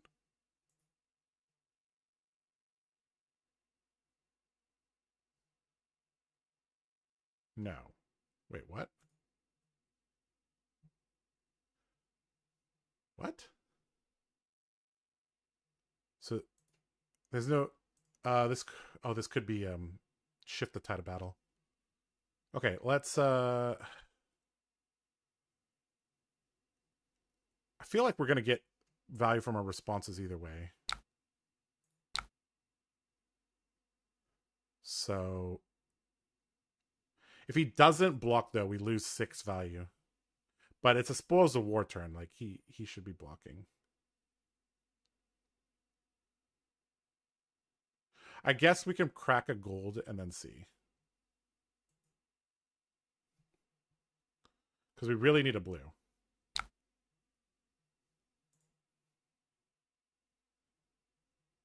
This is quite the gamble here.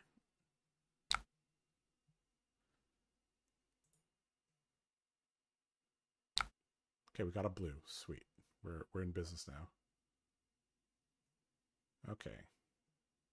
We can also kind of bait reprise a bit with the Galea. So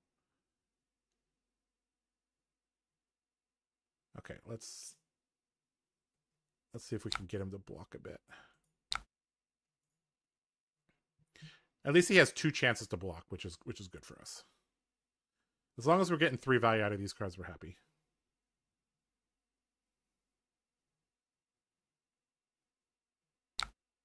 Okay. Slightly less happy now that he didn't block. Do I want to wager a gold token here? No. Sure, we'll let this hit. That's fine. Do we want to make a Vigor token? No. I want to fish for a blue with the gold. All right, let's see if we can find a gold here. Or find a blue.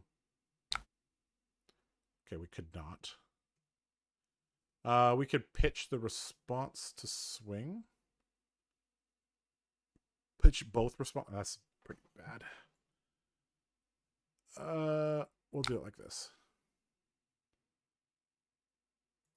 So, unfortunately, we didn't draw blue, but that's okay. We might lose value here, unfortunately. Because we're not getting reprise. I guess we could turn the Galea into a gold, but we already have so much gold. I don't think we need more gold. I guess we could turn this into a Vigor token at the very least. Okay. He blocked. Great. Okay, we'll just throw damage at you.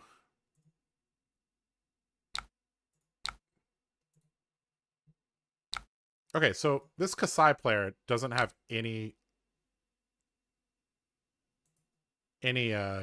tokens, like the whole game.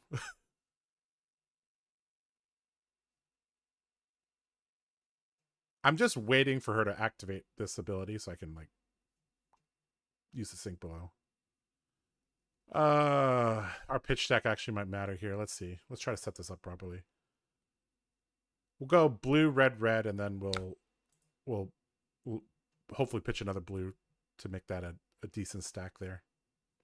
Okay, we can get agility here, which is nice. Okay, so this is a big turn here. We're gonna have to block here most likely.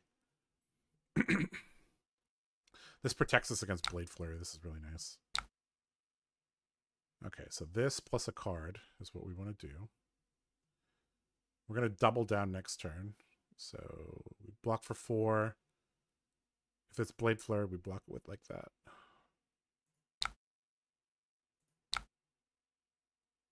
Do we have Vigor? We don't.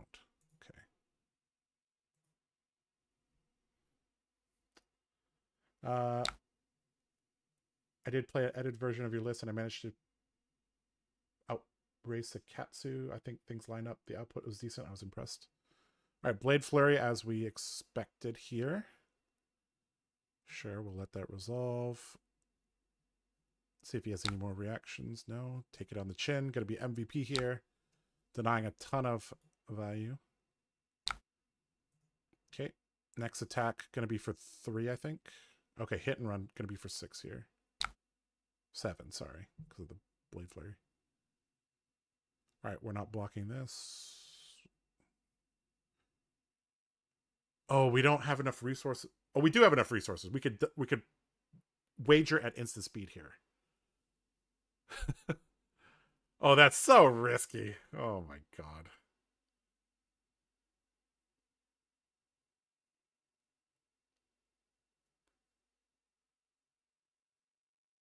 This is so face up. That's the issue. It's so face up because I don't have... Oh, do I just block here? I'll lose my agility token.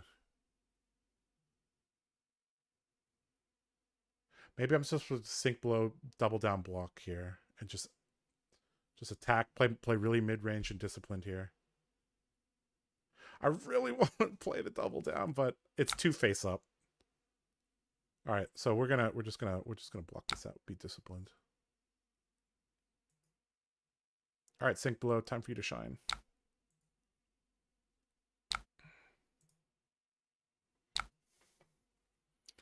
All right, so we're gonna get at least 5 value here, possibly cyclic grains, which is nice. The last turn was crazy. Just watch out. The helm won't add damage to the reaction if you use it after it resolves. Oh, you're right. Yep. This has to resolve first and then up the ante. That is correct. Up the ante on nourishing is a solid argument for playing Olympia. That's pretty good. Is this just damage Kasai? She's lacking her usual stack of pennies. Well, Olympia plays so defensively. So that's why she hasn't hit us much. She's been hitting us, but not... I've been blocking the relevant on hits. Okay, so hatchet, pitch. Thoughts on the new chest piece compared to Tunic or Courage? I personally like it. I think it's a new warrior staple. I agree. Grains gives so much flexibility in your attack pattern. Yeah, she did pitch Cashin and Blood on her hands turn 1. So that's not going to be relevant for like 6 or 7 more turns. He's got to have something to generate copper. I mean, Spoils of War, Outland Skirmish, I've been blocking. Any reason they didn't use Balance Helmet last turn? I think they're just saving it for the cash-in turn. I don't know. All right, so this is good. This is going to let us grains here. And then we'll swing with Hatch to Mind here. Really, really good value from a blue. We're getting 5 value from our weapon, 6 from Dynamo, 7 from grains. That's a 1-card 7 value. Of course, you needed to have an agility token already. but it's still pretty good. We've clawed our way back quite well. We were behind so much. All right. So I think, again, we're just trying to slow down a little bit. We still have a lot of resources here. Take it nice and slow here. Oh, this is a good hand. Oh, this is a real good hand. Oh, this is a sick hand. This actually probably kills, or at least puts him into lethal range. It's odd they haven't activated the hero ability yet. Yeah, it is odd. But, I mean, I had a sink below. They can't, if they activate this, they have to have an attack react. Or it just gets blocked out. Okay, so this one says the next time a weapon you control hits this turn. So there's 2 chances here. So this is a Blade Runner almost certainly here from them. I mean, we can't block out this turn, but I mean, giving her a gold token doesn't matter. Yeah, you have 1 gold. I have 3 gold. I also have 6 copper, and you don't. Okay, so with the Vigor token, we can go Spill Blood swing, Blade Runner swing. And that should be very good damage here. So I think we just block with grains here.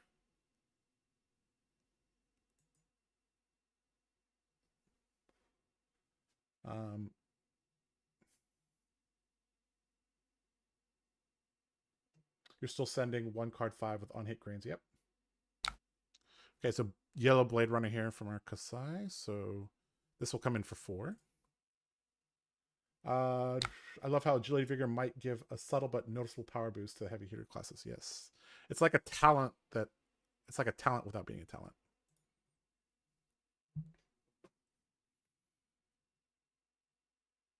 Okay, Iron Song versus on this attack. Yep. So likely there's a pump here.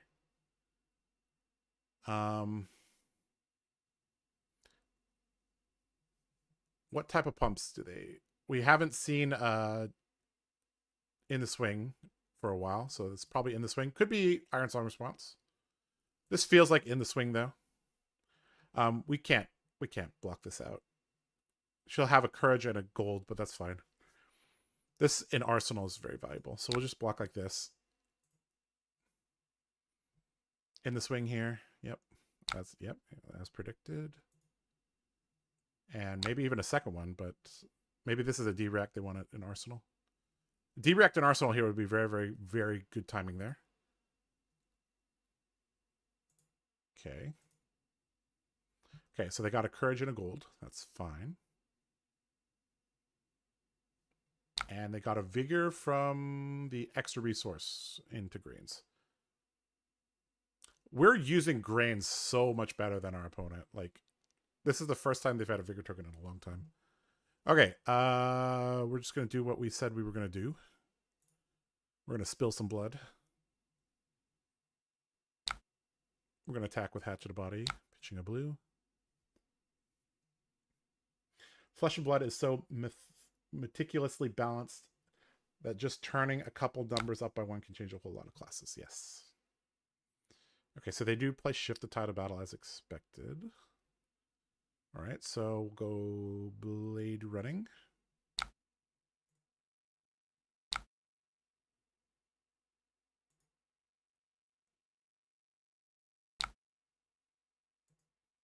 All right, let's see here. We still have 2 cash-ins and 1 double down left as payoffs. Okay, so we definitely want to get to those. We can also start burning a single gold token a turn that we don't have it. This is something we really need to play around, if possible. Okay, blocking with armor here.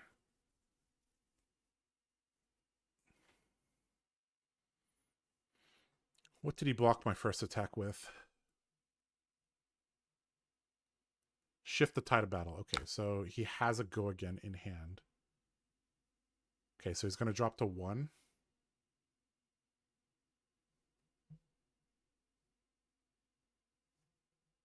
Okay.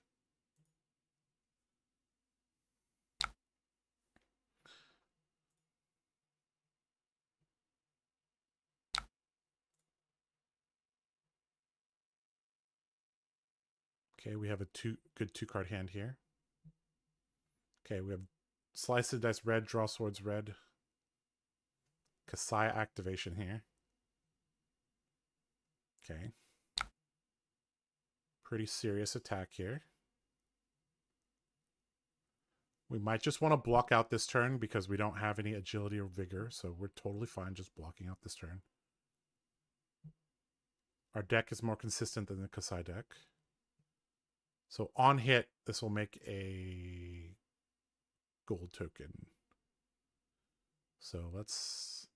We might be able to block this out this turn. Probably not, because the next attack has +3. But this hand is not amazing anyway, so... So we can block with edge ahead and edge ahead. We don't need those anymore. Yep. Okay, run through as the Guogen choice here. That's fine. Okay, we have quite a bit of block here. I'm... Okay, hit and run into swing. Okay, this is a pretty big number here. 10. We can cover it up and just play from there off the tops of our deck. The other possibility is block 3, go to 1. Block 3, go to 1, and this will pressure 3 cards out of their hand.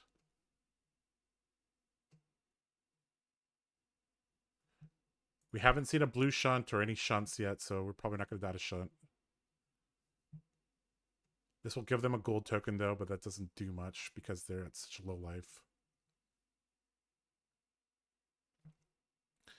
Let's see. This...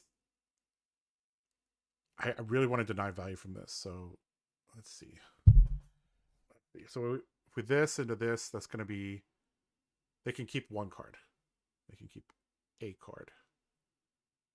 And they can't kill me with a card with Sink Blow in my arsenal. Okay, I think we go down to 1. We attack back with Blade Runner. We'll get our Dynamos back, so there's more value here. There's no way for them to pump it, right? Yep. Okay, go to 1. Guys, this is what warrior games look like. Oftentimes going down to 1-1. This happens so often. This is super dangerous for my opponent here. Now, he can't overblock here. He just has to block 3, block 6.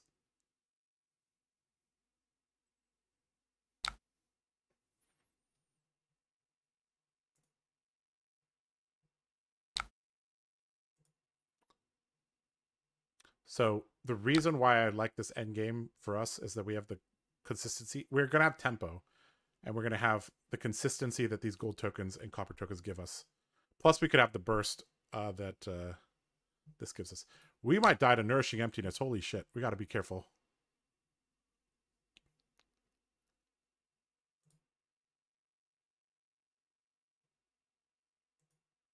Okay, we got to be really careful here. There's 1 Nourishing here. There's 1 here. He might try to Arsenal that. I don't know. Okay, cracking a gold token makes the swords free, but he has to have go again. That means this has to be a 0-cost go again, which doesn't exist. Because he used 3... I guess it could be hit and run. He used 3 glints already. Okay, this is a good hand. This kills our opponent if we can get there. Okay, banishing... Okay, so his other Nourishing is live here. Okay, do we block for 2? I think we're good here. 0-cost go. So he pitched a shift. There's a shift here. Is there another shift here? So literally he had to top deck shift for me to be in a bad position here. I think we just have checkmate with these 2 cards.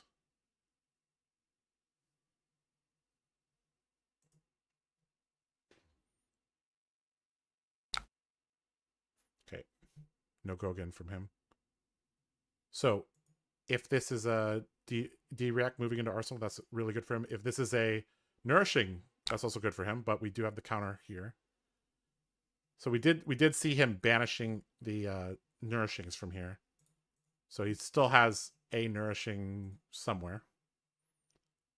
But I think we get all his cards. We probably kill him with this. He has to have Nourishing here, a D-React here, and Pitch to play it. So I think we're okay.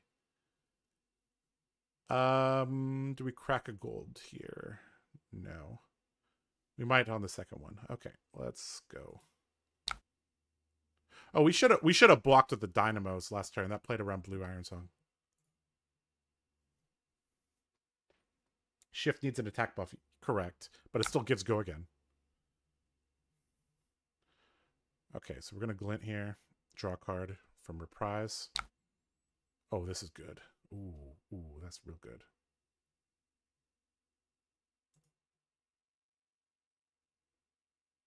Okay. Money where your mouth is. Swing within the swing. This should end the game.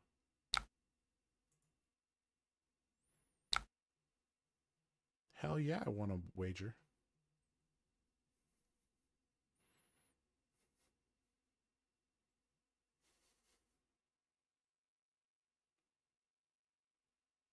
If he gives me 2 cards, he's dead unless he has a direct. If he gives me 3 cards, he's dead because he loses tempo.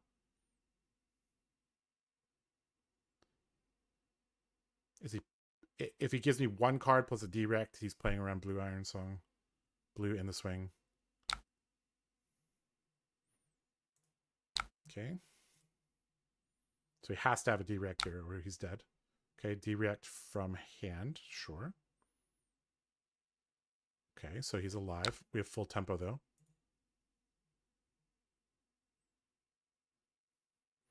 This is going to come into play here. I can't... If we draw cash in next turn, we can't pop it. I guess we can, but... Yeah. Okay, he got 2 gold tokens from that. All right. I'm still nervous that this is Nourishing.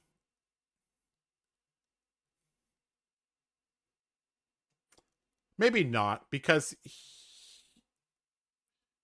his turn would have been just Pitch Fate for seeing Swing. That's not very good. All right.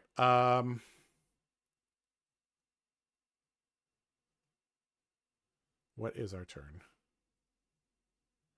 I think we have to gamble with the gold here.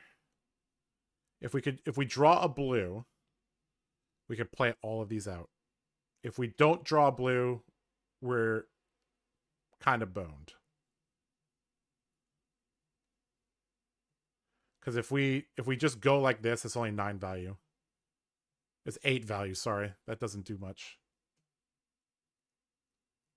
Let's see if we can get all the cards from his hand. Please give me a blue. Okay, that's a good blue.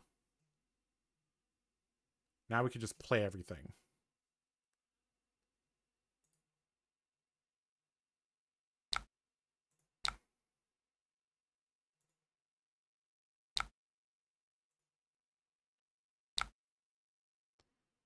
All right, so this is +3, +3, +3, +2. And we could wager gold if we want with them.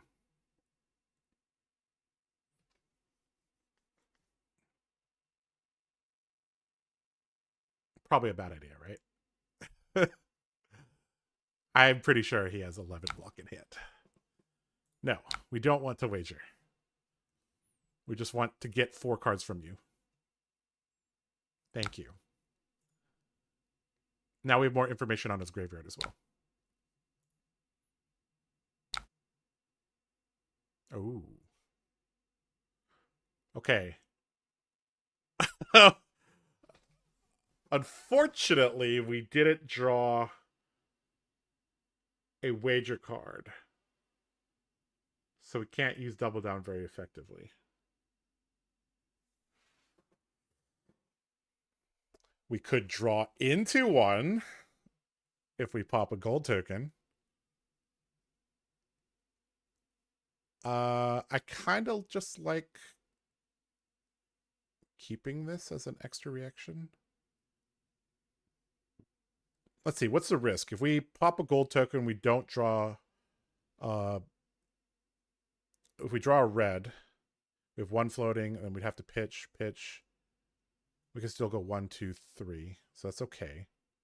So it's okay to go fishing here. No, it doesn't actually help anything. Never mind. It doesn't actually help anything. It does not help anything. All right, Blade Flurry here. Gonna be real key here. You have another D-React.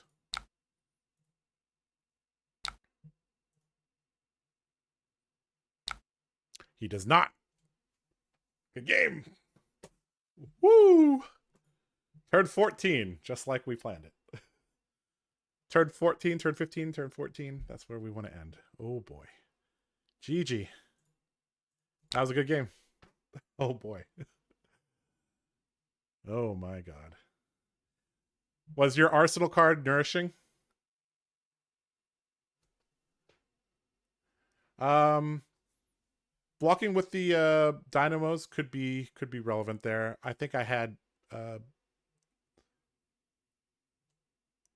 yeah, I think I had 2 blade flurries in 20, so yeah.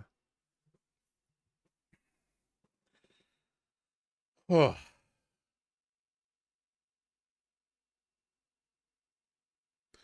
Are you not entertained? Are you not entertained? If you love Flesh and Blood and you like, you know, classic WTR style, back and forth, mid-rangey, a Warrior Mirror is way up there in terms of entertainment value. It's basically if Guardians were cool, right? It's much more flashy. Wagering with opponent at 0 seems questionable. Yep. This seems like a hero that you can do really well with if you pitch stack well. That's something that I haven't been doing very well. Is I haven't been, because Olympia doesn't shuffle, so like pitch stacking is important. But also you notice how I keep emphasizing ending the game around turn 13, 14, 15, because I actually don't want to hit my pitch stack. My pitch stack started, I think it started around here. Look at this. I don't want to draw this.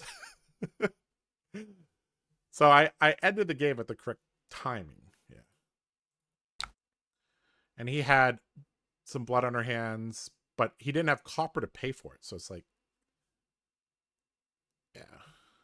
Oh, the nourishing was here. Okay. And I probably should have kept track of this because I probably saw him pitch this at one time. Yeah. No more pumps left in the deck except blue overpower. So this Katsu deck did not have very many pumps except in the swing. That's why she wasn't activating her hero ability very often, because she wasn't confident it was going to hit. But yeah. It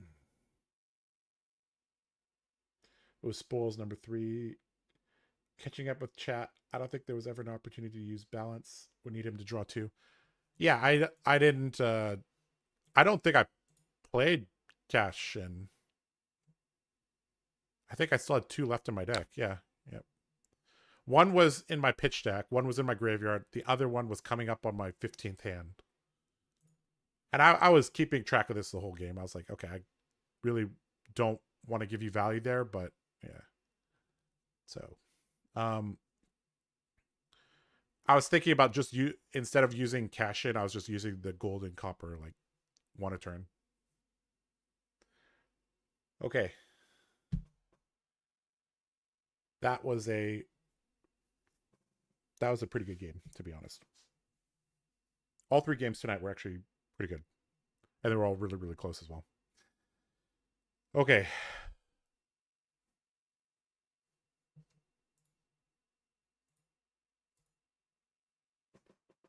These Olympia games are going quite long. That's a little bit worrying, because it's taking me a little bit of time to play Olympia. There's a lot of lines in this deck, even though it's deceptive. It looks really simple, right? But every single turn you have to be thinking about, how do I squeeze value out of everything I do? while defending properly and attacking properly. This deck is like the real test of your fundamentals, because it's you do there's offense, there's defense, there's pitch stacking, there's using your equipment properly, there's combining cards in pairs of 2, pairs of 3, or in groups of 2, groups of 3. This hero is really, really, really fun, even though he looks really, really simple. There's a lot of things that go on in your in my mind the whole time, basically, which he's keeping me entertained. Let's just put it that way.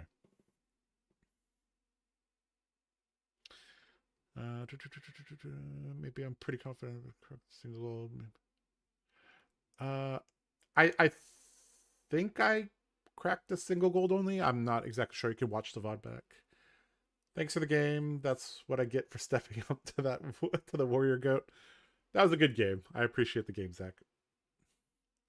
Do you think Olympia is better than Dory? I haven't tested it enough. I mean, Dory got quite a few upgrades, and Grains is, I think, pretty ridiculous in every warrior, other than Bolton. This card's real good. I can't emphasize just how good this card is.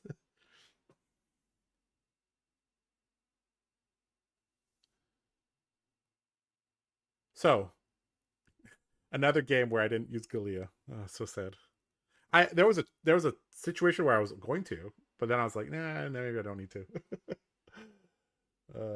Turn 8, I popped 2 gold. Okay. Well, there we go.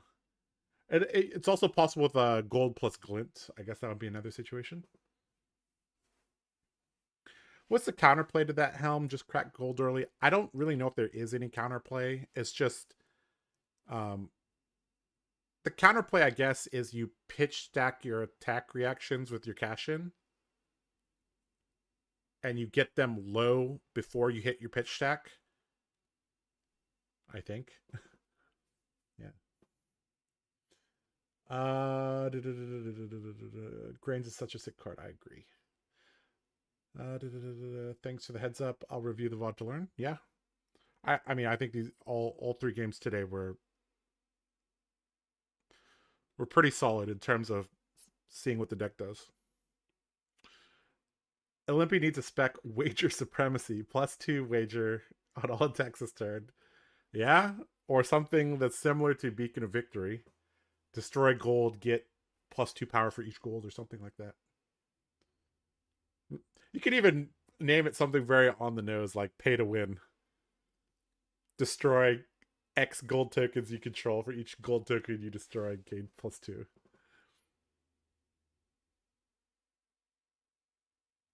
If you destroy 4 or more gold this way, return a defending card to their hand. So it's basically route. That'd be pretty cool. So do you want to put in that single remembrance? It's just there. I don't know what I'm doing with it. I have no idea. Okay, so how do you feel going into KO tomorrow? Okay, so that's a good question. So tomorrow evening, we are playing against TheCardGuyz are playing against Blue Pitch. We have a show match against them, and my matchup is Olympia versus KO. To be honest, I haven't played much against KO, so I'm a little concerned that my defense, my blocking may not be up there. But I mean, Brute doesn't really have much blocking things that you need to block, so I feel like KO will probably have an advantage against Olympia, mainly because I can't interact with him in any meaningful way. I can't force KO to block. In fact, a lot of his cards don't block, so I'm just going to be, trying to get a few wagers in early, and I may not even need an attack react to secure it, because, they run pulping, wild ride, you know, a bunch of no block cards, right? So we'll see how I go, how it goes. So yeah, tomorrow's going to be a really, really, really fun day. We're going to have all 5 matches there for you guys. It's going to be real, real good time. We always have a lot of fun when we play against Blue Pitch. Yeah, so that will start 10 p.m. Eastern tomorrow, right here on the channel. Does playing Olympia give you any new ideas for your Bolton deck? Well, I think Blade Flurry probably should be put into Bolton, because this combines with Lumina really, really well. Raiden Lumina.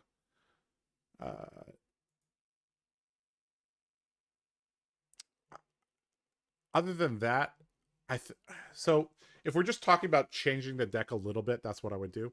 But if we have to change the deck in a major way, that might be possible.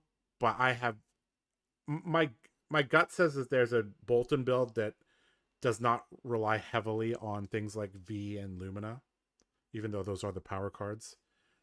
V and Lumina are the only 2 cards that basically say you have to do things with light cards. The other cards don't care. So maybe there's something there. That's really digging down the rabbit hole, though.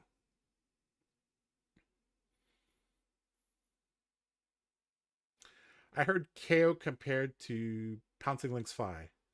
Yeah, I presume tomorrow that KO is going to be coming at me real, real hard, real, real fast, and we'll see if I can, you know, get get things going properly against him. I don't actually know. I I have a feeling like KO will outdamage me pretty significantly. But we'll do our best.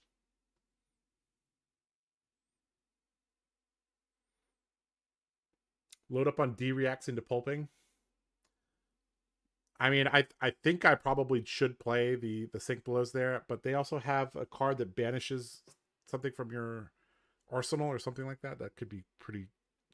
I don't know. Sync blow definitely is good.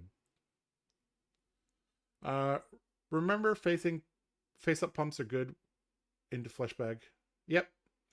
Yeah, so that's actually a major thing when you play against Brute, is you have to, it changes what you arsenal, right? You want to empty your hand as much as possible and then go. And then rely on your arsenal card to secure the hit or to do something. It's very difficult to do like the things that I did in that game where I went like up the ante pitching a blue. Like if they sniff that out as with the flesh bag, it's gonna be real, real tough.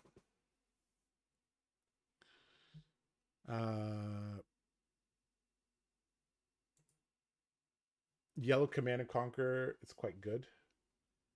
Yeah. There's a card that banishes your arsenal and you only get it back if you block it out. So I have a feeling that I'm not going to get a lot of value from my dynamos against KO, so that's going to be kind of rough. Okay, guys. Well, thank you all for watching. Normally on these streams, I like to play 5, 6, 7 games, but Olympia games are quite long. So yeah, I am going to be getting out of here. Yes, Camarada Kano, I am going to be leaving. It's almost midnight here in the States. Yeah. So please come back tomorrow to watch the show match between TheCardGuyz and Blue Pitch. It'll start at about 10 p.m. Eastern. So that's basically 21 hours from now. All right. This has been Josh Lau with TheCardGuyz. Sorry to disappoint you, Kano. But you could go watch the VOD. Those are 3 really good games there against a variety of opponents. Okay. It's been Josh Lau, the Card Guys. Thanks so much for watching. I appreciate everybody in chat, everybody watching. I'll see you guys tomorrow. Take care.